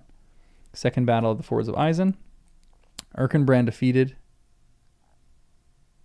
Entmoot ends in afternoon. The Ents march on Isengard and reach it at night. March 3rd, Theoden retreats to Helm's Deep. Battle of the Hornburg begins. Ents complete the destruction of Isengard. March 4th, Theoden and Gandalf set out from Helm's Deep. for Isengard. Frodo reaches the Slag Mountains on the edge of the desolation of the Moranon. On March 5th, Théoden reaches Isengard at noon. Parley with Saruman in Orthanc. Winged Nazgul passes over the camp of Dol Baran. Gandalf sets out with Peregrine for Minas Tirith. Frodo hides in sight of the Moranon and leaves at dusk. March 6th, Aragorn overtaken by the Dunedain in the early hours. Théoden sets out from the Hornburg for Harrenhal. Aragorn sets out later. On March 7th, Frodo is taken by Faramir to Henneth Anun. Aragorn comes to Dunharrow at night. March 8th, Aragorn takes the paths of the dead at daybreak. He reaches Erech at midnight. Frodo leaves Henneth Anun. March 9th, Gandalf reaches Minas Tirith. Faramir leaves Henneth Anun. Aragorn sets out from Erech and continues to Calimbel. At dusk, Frodo reaches the Morgul Road. Théoden comes to Dunharrow. Darkness begins to flow out of Mordor. Wow. On the 10th, the Dawnless Day, the muster of Rohan. The Rohirrim ride from Harrenhal. Faramir rescued by Gandalf. Outside the gates of the city.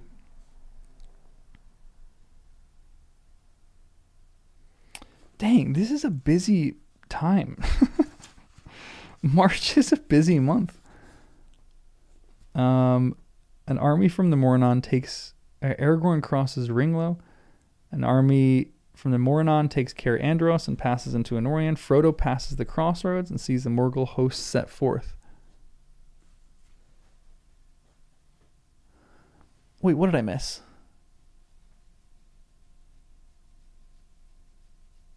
No, I don't think I missed February 30th. I read February 30th. I remember that.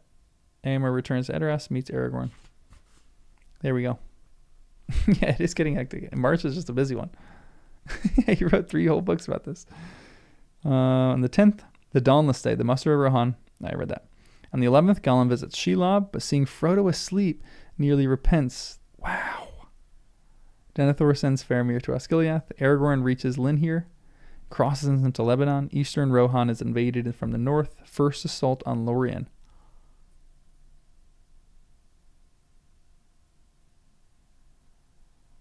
Whoa. I mean, I knew this, but still, seeing this like actually in the timeline is crazy. Gollum leads Frodo into Shelob's lair on the 12th. Faramir retreats to the Causeway forts. Théoden camps under Minramon. Aragorn drives the enemy toward Pelargir. The Ents defeat the invaders of Rohan. So the Ents are still doing work.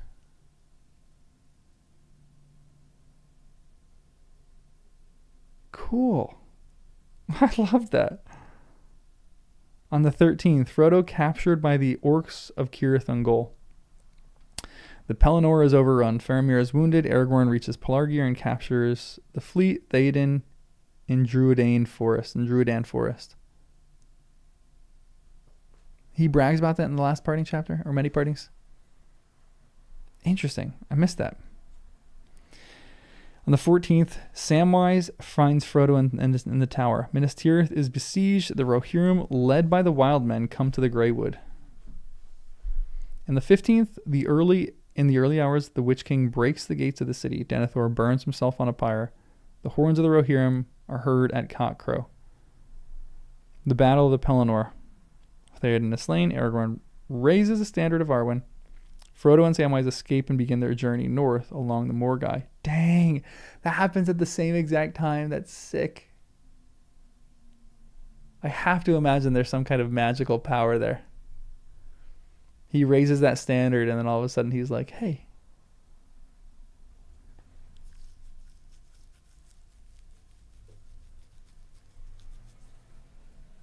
That's right, he sees the dad too. What's up, Wes? You coming over here?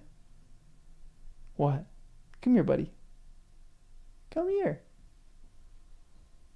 Hey, what's up, Neo? Oh, you're going to be tired and sore when you go back to your owners. You look so sore. He's walking around like he's sore.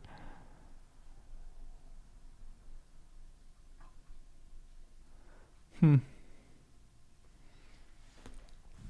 right. Let me keep reading. On the 16th, oh no, hold on. Aragorn raises the standard of Arwen. Frodo and Samwise escape and begin their journey north along the Morgai. Battle under the trees in Mirkwood. Thranduil repels the forces of Dol Guldur. Second assault on Lorien. Dang. On the 16th, debate of the commanders. Frodo from the Morgai looks out over the camp to Mount Doom. On the 17th, the Battle of Dale. King Bran and King Dine Ironfoot fall. Many dwarves and men. Guys, we get another tick. Hold on. Come here. Where did that guy go?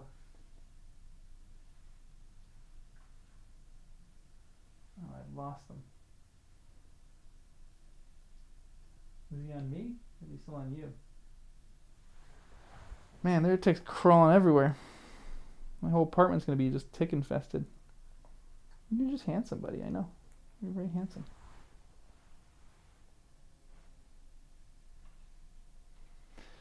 I know. I had it, and then he turned his head, and then I missed it. Oh, don't worry. We'll find him. Oh, I got him. I got the guy. Got him. Get to kill another one.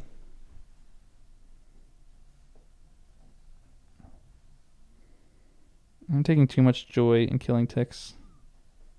He gone.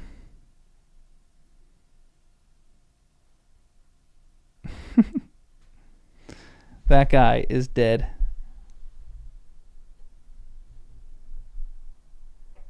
All right, we got another tick, guys. Yeah, Wes is much easier to spot ticks on because he's not very fuzzy and furry. He's got short hair because I just gave him a cut. That's why I give Wes haircuts like that. Yeah, there's definitely no sin in killing ticks. That's what we are put on Earth for. Neo, you are so tired, buddy. You gotta go take another nap. You're about to fall asleep again. You went for a big hike this morning, huh?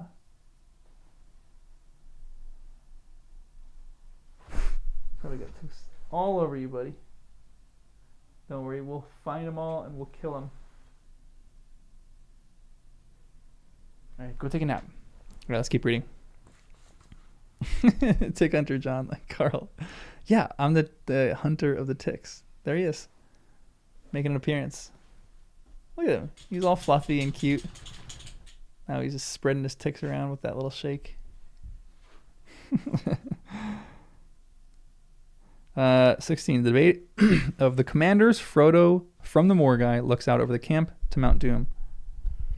And March 17th, the Battle of Dale. King Bran. Oh, we read that. Many dwarves and men take refuge in Erebor and are besieged. Shagrat brings Frodo's cloak, mail shirt, and sword to Barad-dûr. And that's interesting that many dwarves and men take refuge in Erebor and are besieged. So there's another besieging of Erebor. March 18th, the host of the West marches from Minas Tirith. Frodo comes in sight of Eisenmouth. He's overtaken by orcs on the road from Durthang to Udun. On the 19th, the host comes to the Morgul Vale. Frodo and Samwise escape and begin their journey along the roads to Barad-dûr. 22, the dreadful nightfall. Frodo and Samwise leave the road and turn south to Mount Doom. Third assault on Lorien. Crazy. I want to know that. Can we get a full... Are we going to get more information about that? Because I really want to know more about the assault of Mordor. Or the assault of Lorien, sorry. Yeah, he was just obsessed with it. He's just trying to get it. Aragorn in the 23rd, host passes out of Ithilien. Aragorn dismisses the faint-hearted. Frodo and Samwise cast away their arms and gear. On the 24th, Frodo and Samwise make their last journey to the feet of the Mount Doom. The host camps in the desolation of the Morannon. On the 25th, the host is surrounded in the Slag Hills. Frodo and Samwise reach the Samath Nor. Gollum seizes the ring and falls into the cracks of doom. Downfall of Barad-dûr and the passing of Sauron. After the fall of the Dark Tower and the passing of Sauron, the shadow was lifted from the hearts of all who opposed him, but fear and despair fell upon his servants and allies.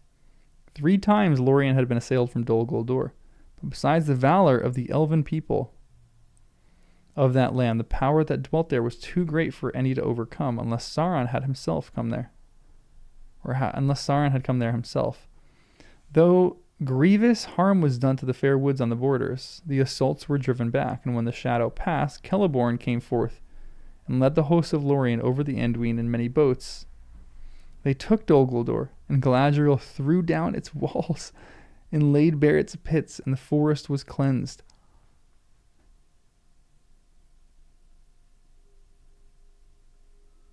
I hope that they call it the Greenwood now. Can we get that? How did she do that? That is crazy.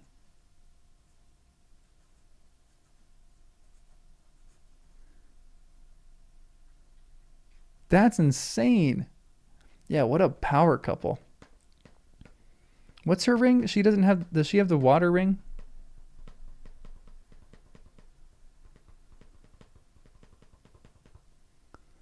Cool. In the north, also, there had been war and evil.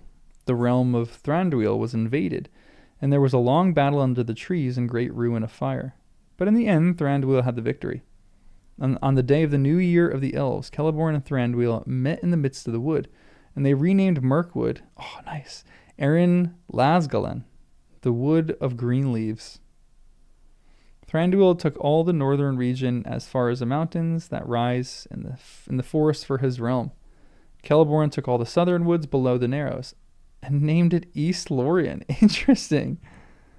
All the wide forests between was given to the Bjornings and the woodmen. But after the passing of Galadriel in a few years, Celeborn grew weary of his realm and went to Imladris to dwell with the sons of Elrond. In the Greenwood, the Sylvan elves remained untroubled, but in Lorien there lingered sadly only a few of its former people. And there was no light or song in Caras Galadon. At that same time, as the great armies besieged Minas Tirith, a host of the allies of Sauron that had long threatened the borders of King Bran crossed the river Carnan, and Brand was driven back to Dale. There he had the aid of the dwarves of Erebor, and there was a great battle at the mountain's feet. It lasted 3 days, but in the end both King Brand and Dain Ironfoot were slain. And the Easterlings had the victory, but they could not take the gate, and many, both dwarves and men, took refuge in Erebor, and there withstood a siege. When news came of the great victories in the south, and Sauron's northern army was filled with dismay, and the besieged came forth and routed them. And the remnant fled into the east, and troubled Dale no more. Then Bard II, Bran's son, became king in Dale. And Thorin III, Stonehelm, Dain's son, became king under the mountain. They sent their ambassadors to the crowning of the king Elisar. And their realms remained ever after, as long as they lasted, in friendship with Gondor, and they were under the crown and protection of the king of the west. Love that. Ooh, okay, now we're getting some stuff after the chief days from the fall of Barad-dûr to the end of the Third Age. In Shire Reckoning, this is 1419. On March 27th, Bard II and Thorin III Stonehelm drive the enemy from Dale. On the 28th, Celeborn crosses Anduin, destruction of Dol Guldur begin. April 6th, meeting of Celeborn and Thranduil. April 8th, the ring-bearers are honored on the field of Kermallen. On May 1st, crowning of King Elisar. Elrond and Arwen set out from Rivendell. On May 8th, Éomer and Éowyn depart from Rohan with the sons of Elrond. On the 20th, Elrond and Arwen come to Lorien. Interesting. The 27th, the escort of Arwen leave Lorien. On the June 14th, the sons of Elrond meet the escort and bring Arwen to Edoras.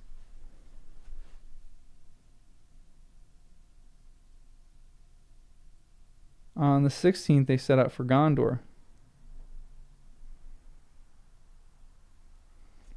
On the 25th, King Elisar finds a sapling of the White Tree. On June 1st, live On first lithe, Arwen comes to the city. Mid-year's day, wedding of Elisar and Arwen. Months and days are given according to Shire reckoning. On July 18th, Eomer returns to Minas Tirith. On 19th, the funeral escort of King Theoden sets out. On August 17th, the escort comes to Edoras. On the 10th, the funeral of King Theoden. On the 14th, the guests take leave of King Eomer. On the 18th, they come to Helm's Deep. 22nd, they come to Isengard and take leave of the King of the West at sunset. On August 28th, they overtake Saruman. Saruman turns toward the Shire. September 6th, they halt in the sight of the mountains of Moria. On the 13th, Celeborn and Galadriel depart. The others set out for Rivendell. On the 21st, they return to Rivendell.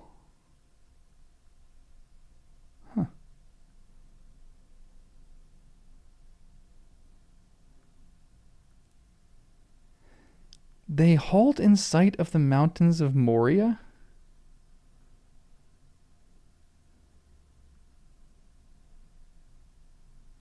Were they considering going there?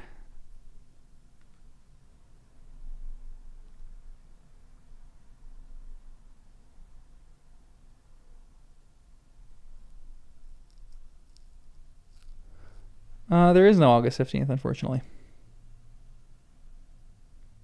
Unless you're talking about a different date. They were just chilling before Galadriel and Celeborn left.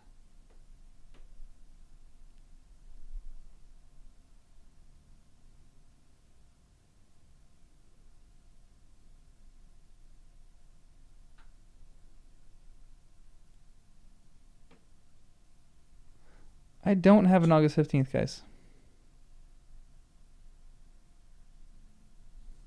What is August 15th? What does it say?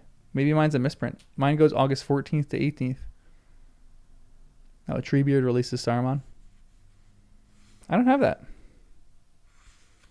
I do not have August 18th or August 15th. Interesting.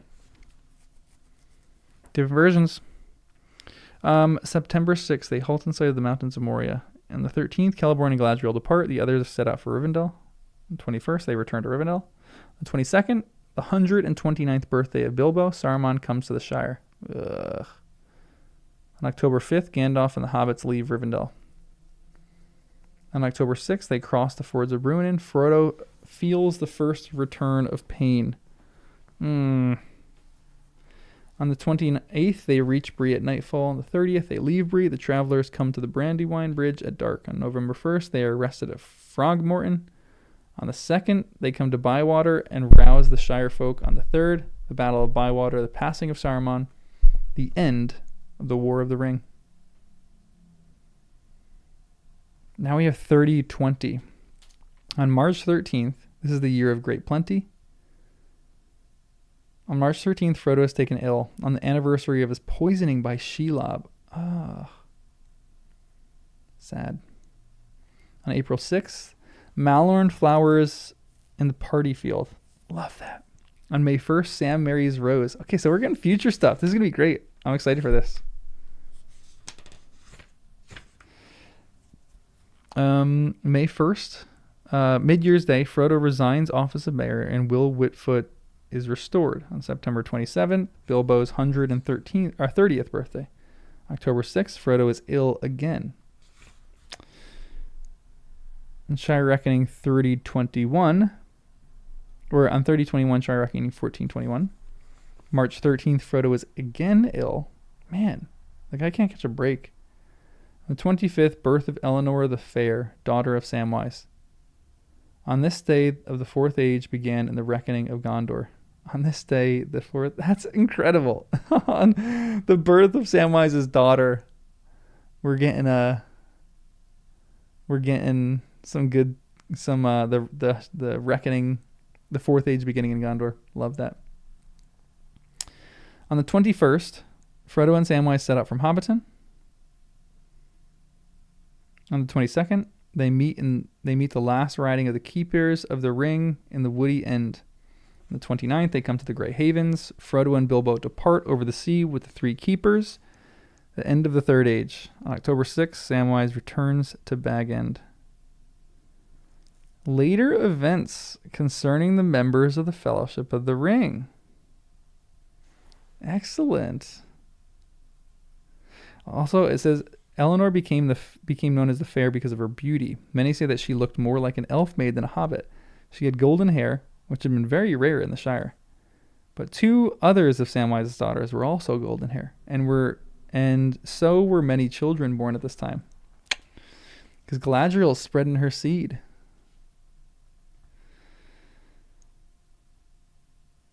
With the beginning, and this is 1422 of Shire Reckoning. I'm guessing all this is Shire Reckoning from this point on. With the beginning of this year, of the 4th age, began in the count of the Shire years, but the number of the years in Shire Reckoning were continued. In 1427, Will Whitfoot resigns. Samwise is elected mayor of the Shire. Peregrine Took marries Diamond of Longcleave. King Elisar issues an edict that men are not to enter the Shire, and he makes it a free land under the protection of the Northern Scepter. In 1430, Faramir, son of Peregrine, born. I love that he names his son Faramir. In 1431, Goldilocks, daughter of Samwise, born. In 1432, Meriadoc, called the Magnificent, becomes master of Buckland. Great gifts are sent to him by King Eomer and the Lady Eowyn of Ithilien. 1434, Peregrine becomes the Took and Thane. King Elisar makes the Thane the master and the mayor of counselors of the Northern Kingdom. Master Samwise is elected mayor for the 2nd time. He's re-elected. 1436, King Elisar rides north and dwells for a while by Lake Evendim. He comes to the Brandywine Bridge, and there greets his friends. He gives the Star of the Dunedain to Master Samwise, and Eleanor is made a maid of honor to Queen Arwen. Huh. He gives the Star of the Dunedain. Interesting. 1441, Master Samwise becomes mayor for a 3rd time. 1442, Master Samwise and his wife and Eleanor ride to Gondor and stay there for a year. Master Tolman Cotton acts as deputy mayor. Aww. Oh man. That's lovely. They're going to hang out. In 1448, Master Samwise becomes mayor for the 4th time. Another re-election. In 1451, Eleanor the Fair marries Fastred of Greenhorn on the Far Downs. Fastred, he better deserve her. In 1452, the West March from the Far Downs to the Tower North, Emmenberiad, is added to the Shire by the gift of the king. Many hobbits were moved to it. Aw. Lovely. In 1454, Elfstan Fairbane, son of Fastred and Eleanor, is born. Samwise is a grandpa.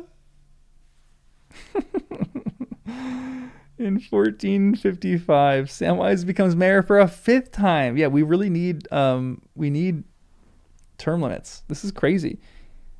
He's going to become like some of our senators. They're going to be old and decrepit and not able to make decisions anymore. At his request, the Thane makes Fastred warden of Westmarch. Fastred and Eleanor make their dwelling at Under Towers on the Tower Hills. Where their descendants at Fair Barons of the Towers dwelt for many generations. That's kind of cool. 1462, Master Samwise becomes mayor for the 6th time. This is getting absurd. Come on. He's just giving speeches at banquets, but still. Come on. In 1463, Faramir Took marries Goldilocks, daughter of Samwise. Oh, man. That is the loveliest. 1469, Samwise becomes mayor for the 7th and last time, being in 1476 at the end of his office, 96 years old. Oh, in 1482, Death of Mistress Rose, wife of Master Samwise.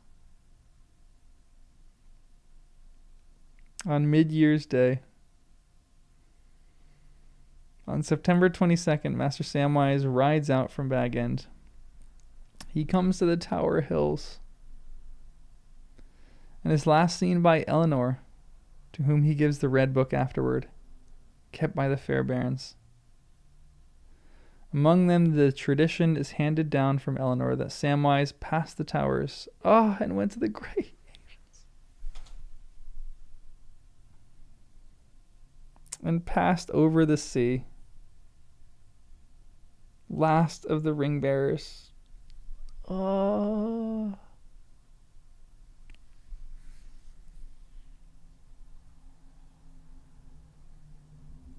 He's gonna go see Frodo. Is Frodo still alive? Probably not.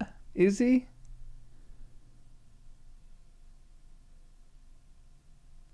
Probably. Frodo's still alive.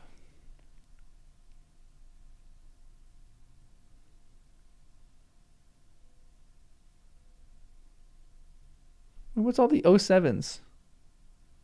What am I missing here with 07s?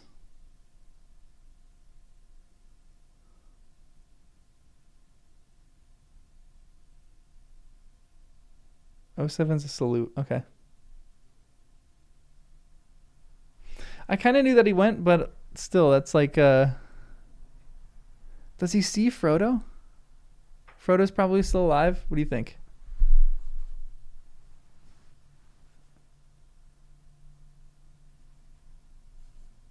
Like, it's said in the book that Samwise isn't supposed to come. Or Samwise is eventually supposed to come. Like, his time isn't yet. But, man, that'd be such a sad idea if he doesn't. If he's dead.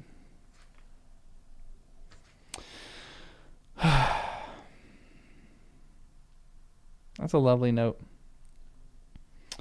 In 1484, in the spring of the year, a message came from Rohan to Buckland that King Eomer wished to see Master hold wine once again.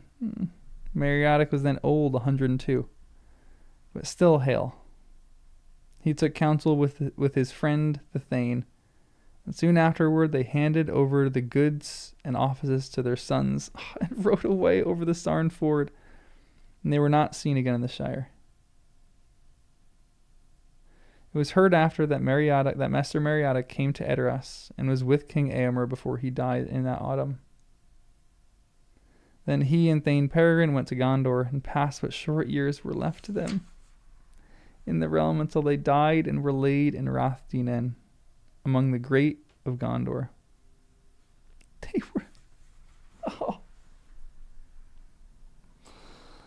They were laid to rest in Rath Dinen.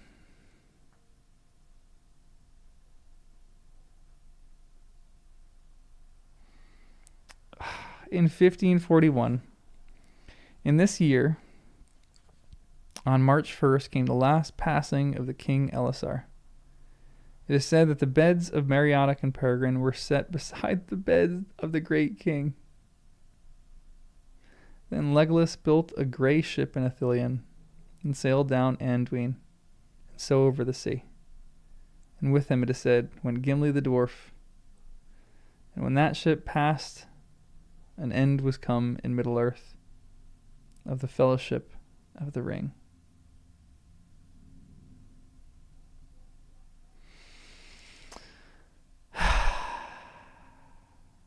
Man. Ripping. Oh. That's so sad. That's so beautiful that they died in that way.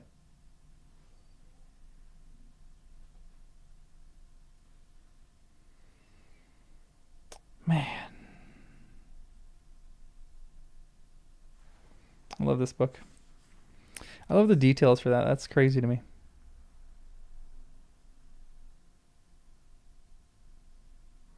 What happens when Gandalf goes across the sea? Is he essentially going further out west? Like, is he going further than the He's going back where he comes from, probably. No? Like, he comes to Middle Earth, and then he's sailing out. He's probably not hanging out in Valinor. He's probably going as far west as he can, back to where he comes from. He goes back home.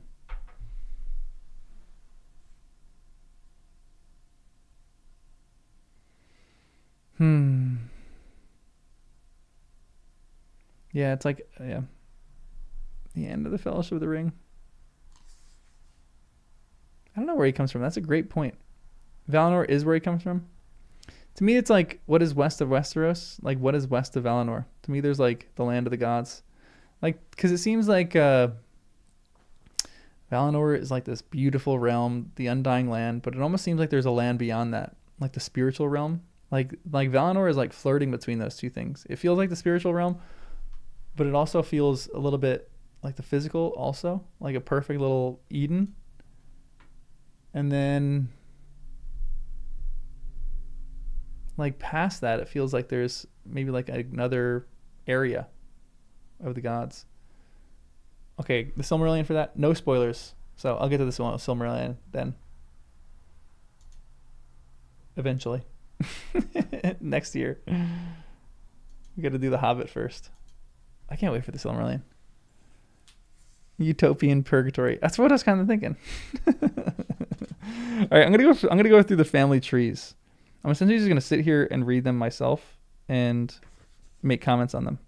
So it's gonna be a boring stream from this point on. But the names given in these trees are only a selection from many. Most of them are either guests at Bilbo's farewell party or the direct ancestors. The names of the party are underlined.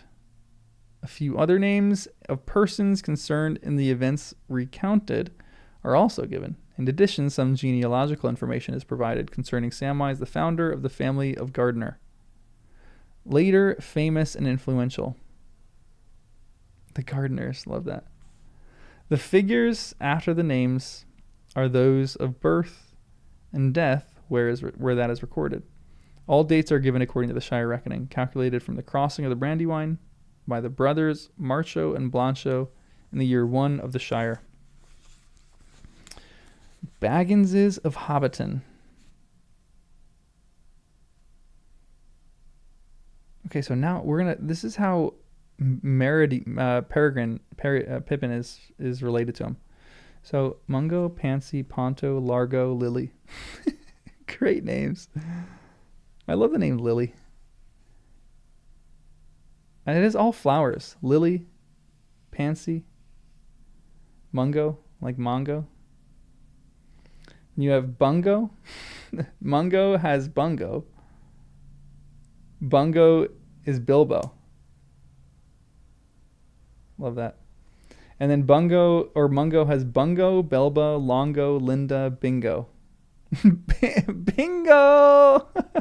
And then Longo marries Camellia. And they have Otto and Lobelia. I'm guessing Lobelia is directed from that. And then Otto is married the in-law. He's related to the Proudfoots too? Interesting. Because you have Otto Proudfoot. Bilbo is a cousin with Otto Proudfoot. And the Chubbs. And you have Lotto, Ollo, Sancho, Poppy, Philibert. Philibert. And then Ponto, the son of Balbo Baggins, has Rosa and Polo. It should have been Marco and Polo. Everyone, we're being related to everyone. Historically accurate. Rosa marries Hildegrim Took, and that's where you get Peregrine. Love that. And you have Pasco, Prisca, Ponto, Porto, Peony, Angelica, Moscow, Moro, Myrtle, Minto. That's definitely a trend in that era. Name all your kids the same first letter. It's like the 90s. You have Largo, has Fosco. He has Dora, Drogo, Dudo. And out of that comes Frodo. So Interesting, because Pippin is a direct descendant from Bilbo also. Or not direct, like a cousin of Bilbo also. What does Pippin say? He's my cousin twice removed. He's my cousin on my mother's side, twice removed. Then you have Lily, and Lily just begets various good bodies. That's what it says.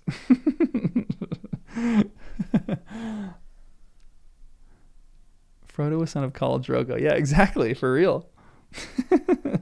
I should make a video about that. So Bilbo was cousin to Frodo, but there's a dotted line with Rosa and Hildegrim took. So there's probably some generations that go between that.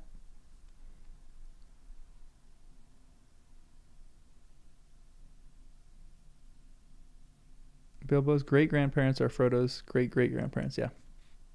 Yeah. His great-great-parents. Yeah. Yep.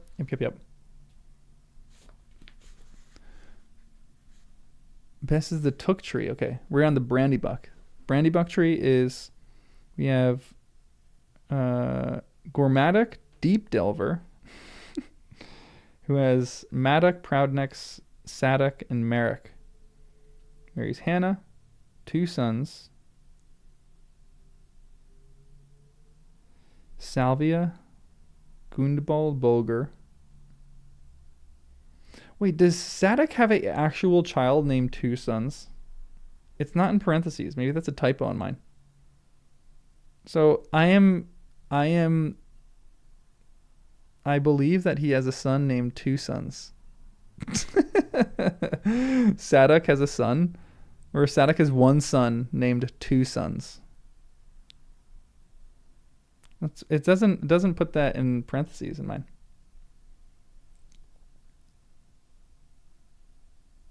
Yeah, it says 2 sons, various descendants, but then in the next little line it says it has 2 daughters, but it has that in parentheses. But it doesn't have 2 sons in parentheses, so we have a typo. But also, it might not be a typo, and he might have literally named his son 2 sons, which would be confusing. That feels like something a Brandybuck would do too. They have 1 son, but they name it 2 sons.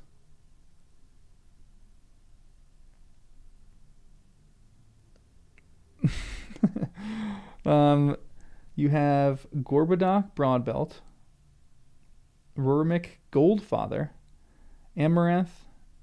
Amaranth is a good name. Saradoc, Merrimack, Esmeralda Took, Mariodoc, Magnificent, marries Estelle Bolger. They're married to the Brace Girdle. It's interesting. Sardas, Saradic, Hilda, Doderic, Ilberic, Calendine. Asphodel marries Rufus Burrows, Milo Burrows, Peony Baggins, Dodinos, Dinodos. Primula marries Drogo Baggins, who has Frodo. That's how they're cousins.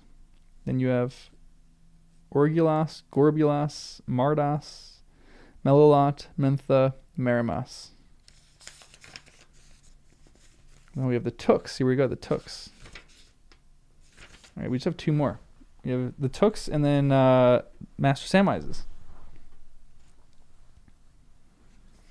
All right, we have Tooks of Great Smiles. Isengrim II marries Isumbras, or has the son named Isumbras. Ferumbras, Bandorbras, and Fortinbras, Gerontius, the Old Took. Dang. Okay, so Gerontius, the Old Took, gets busy. Has Isengrim II, Hildegard, Isumbras the 4th, Hildegrim, Eisenbold, Hildefons, Eisenbard, Hildebrand, Belladonna, Donna Mirabella, Isengard. Whew. Shisha Mundo.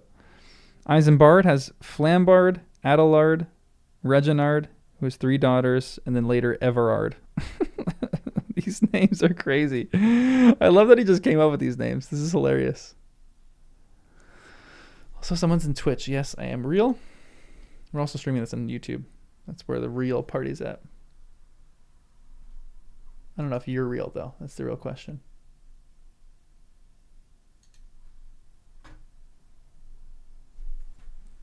Then we have Sigismund, Rosamunda, Ferdinand, Odovacar, Bolger. Oh, wait. Yeah, I'm reading the right one. Fredegar and Estella. Primula, who is Frodo. Mirabella. Okay. And then we have Fortinus, Frembaras, Pearl, Pimpernel, Pervinca, and Peregrine. So Peregrine, I didn't even know this. Peregrine had 3 siblings.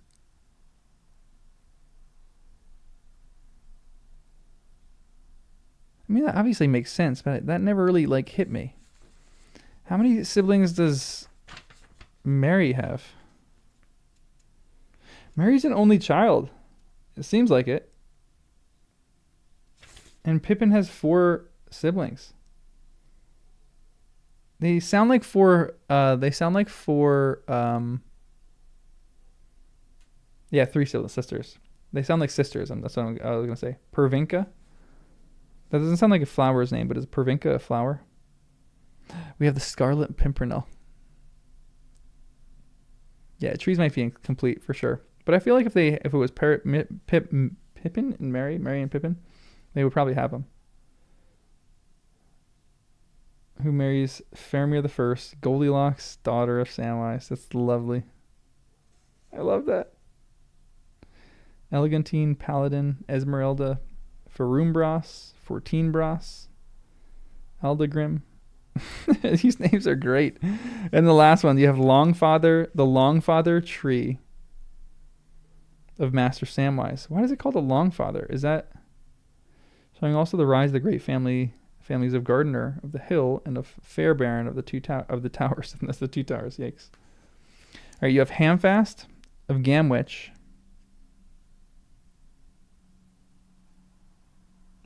Wiseman Gamwich, removed to Tightfield,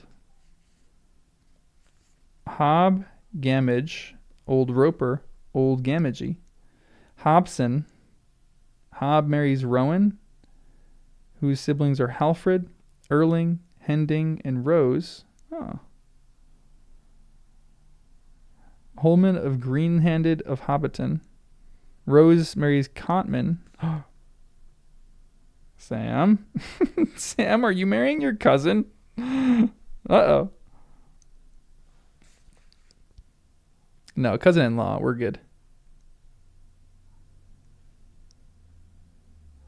Holman Cotton, Cotar, Carl, Cotton, Cotman, Cotman, Tolman Cotton, Wilcom is Will Cotton. And then Tolman Cotton has Tolman, Tom Cotton, Rose,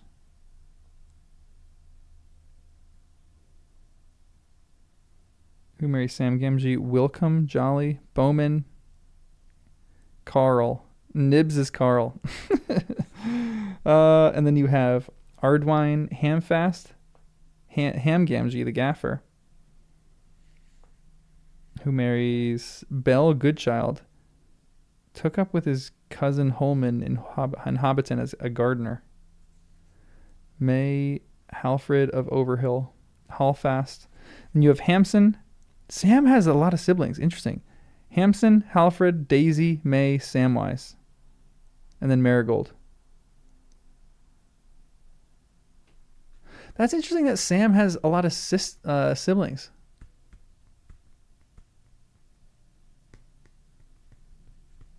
Yeah, Sam's sister marries Rose's brother. That's cute. I love that little detail. And then Sam really gets down to it with Rose. Eleanor. Oh, Eleanor. Frodo. Rose. Mary. Pippin. Goldilocks. Who marries Faramir the First, son of Thane Peregrine. Hamfast. Daisy. Primrose. Bilbo. Ruby. Robin. And Tom. Aww. Holdfast Gardener, Harding the Hill. Eleanor removed to the western march the country newly settled between the far downs. From them come the Fair Baron Towers, Wardens of the West March, who inherited the Red Book. and made several copies with various notes in later editions. Man. Family trees. Wow, we did B and C today, guys. We are really getting down with it. I love all those names that Sam gives us kids. It's great. It makes me happy.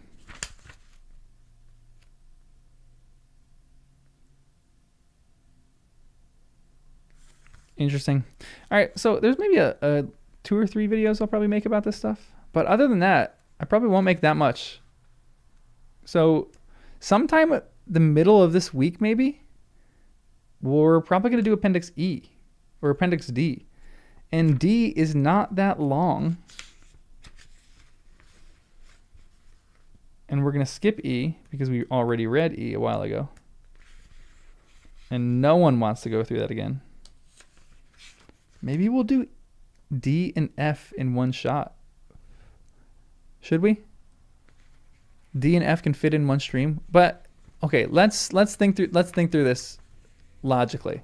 D and F can fit through it in an average person stream. Can it fit through it when I'm reading it?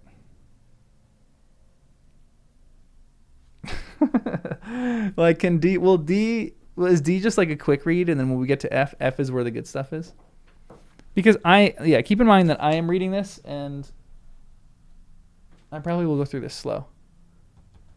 But not much revelation, yeah, for sure. Okay, interesting. So we have one more Lord of the Rings stream. We'll probably do that. We'll do D and F together. Let me change this one. Appendix B to C. Now that we already finished it, but for anybody else coming later. Okay, so D is quick. F might be slower. But F isn't that long, so we could probably do that. I think we will be able to do that. Yeah, I should read the index.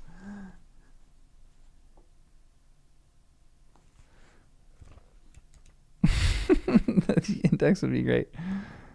There's poems and songs. Yeah, how many of you guys would stay for an index read?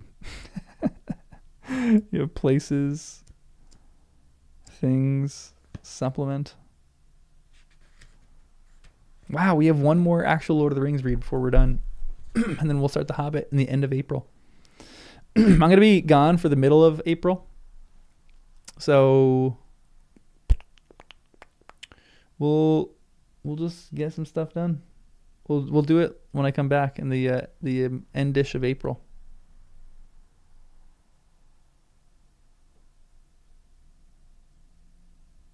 Read the characters on the title page. Yeah, we'll try to do that. We'll try to read those titles. I'll try to get that. That'd be kind of fun. What does it say? Speak, friend, and enter, or something like that? No, not really anywhere interesting. I'm going to North Carolina. And there's like a little like retreat thing that I'm doing with some other people. That should be fun. Some people that you guys probably watch on YouTube. I'm excited for it. It should be pretty fun. But that's for like a weekend, and then I'm going to see my sister in Nashville, in Tennessee. So if you're in Tennessee, let me know.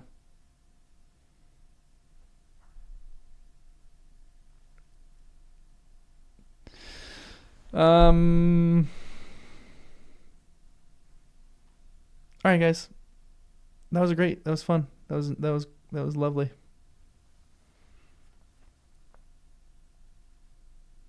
You feel like my videos have affected the Lord of the Rings corner. Is that in a good way or a bad way? Yeah, you can let me know even if you're not in Nashville, for sure. I'm okay with that.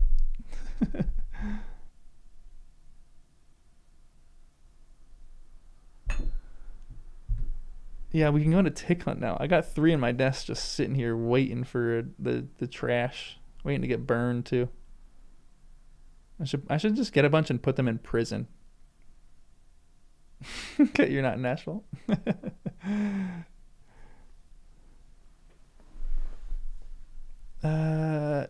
Maybe. I'm going with. I think there's a few people that are gonna be there. Some people from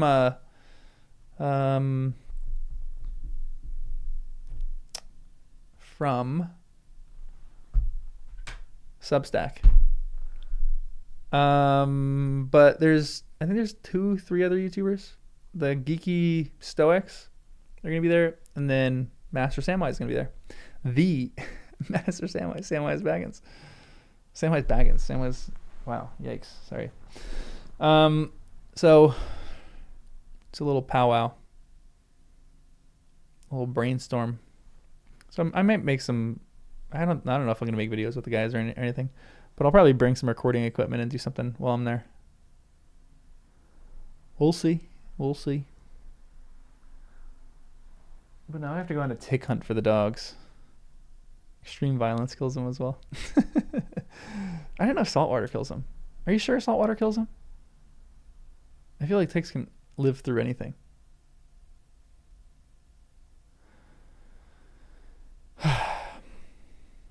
Yeah, it should be fun. I'm excited for it. But that's where I'll be in the middle of April. I don't go till next weekend. Wow, already? No, 2 weekends, sorry. So we're going to do one more live read of this, and then maybe in between I'll do like on fairy stories. I would love to do on fairy stories. Yeah, it's okay, bud. Maybe I'll do on fairy stories in between that, or like right as I'm doing it, and then maybe I'll write some and talk about it, and then by the time I get back, we'll do The Hobbit. Yeah, fire for killing ticks is better than water, for sure.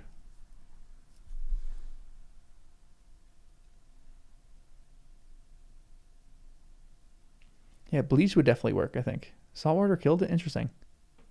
I'm not ready for on fairy stories? What do you mean by that? Wait, what do you mean?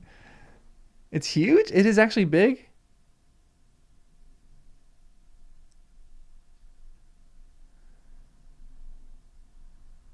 I thought it was like a essay. Okay, so I'm not ready for that. So we'll do that one later. Maybe I'll do Leaf by Niggle. Is Leaf by Niggle big or small? Someone gave me a copy of that, but I don't know if it's big or small. No, we don't hail Ungoliant here. Are you crazy?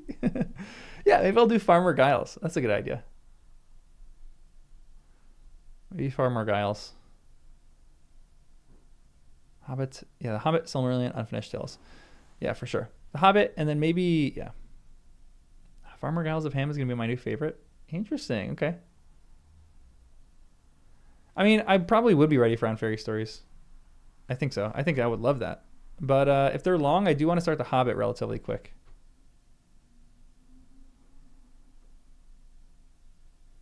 It's an essay about fairy stories or the fantasy genre. So hold on, real quick.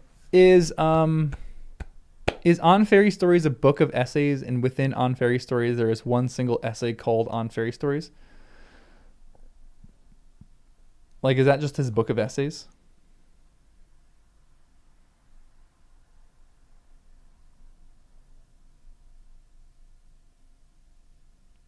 Giles is Giles. Okay. It's just one long essay, really? It's that long? Is it like a novella length? How long is it?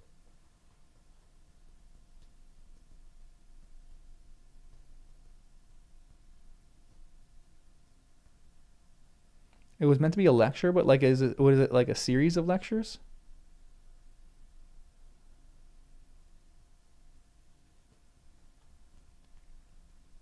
What's the page length of it? Someone give me the page length. Are we talking like 100 pages? Oh, 1,800 words? That's not crazy. It's 41 pages. I feel like we can do that, guys. That's not crazy.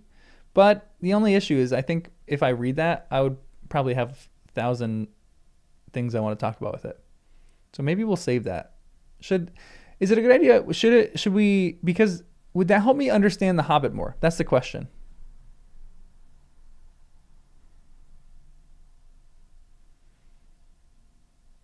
I feel like it might.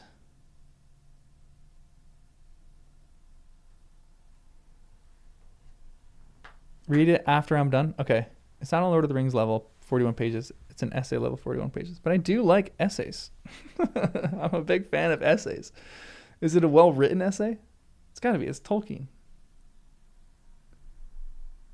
It's more defense of the genre. Okay, so maybe I'll do it after The Hobbit then.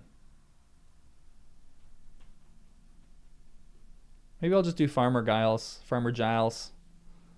It's whatever Farmo that he's called.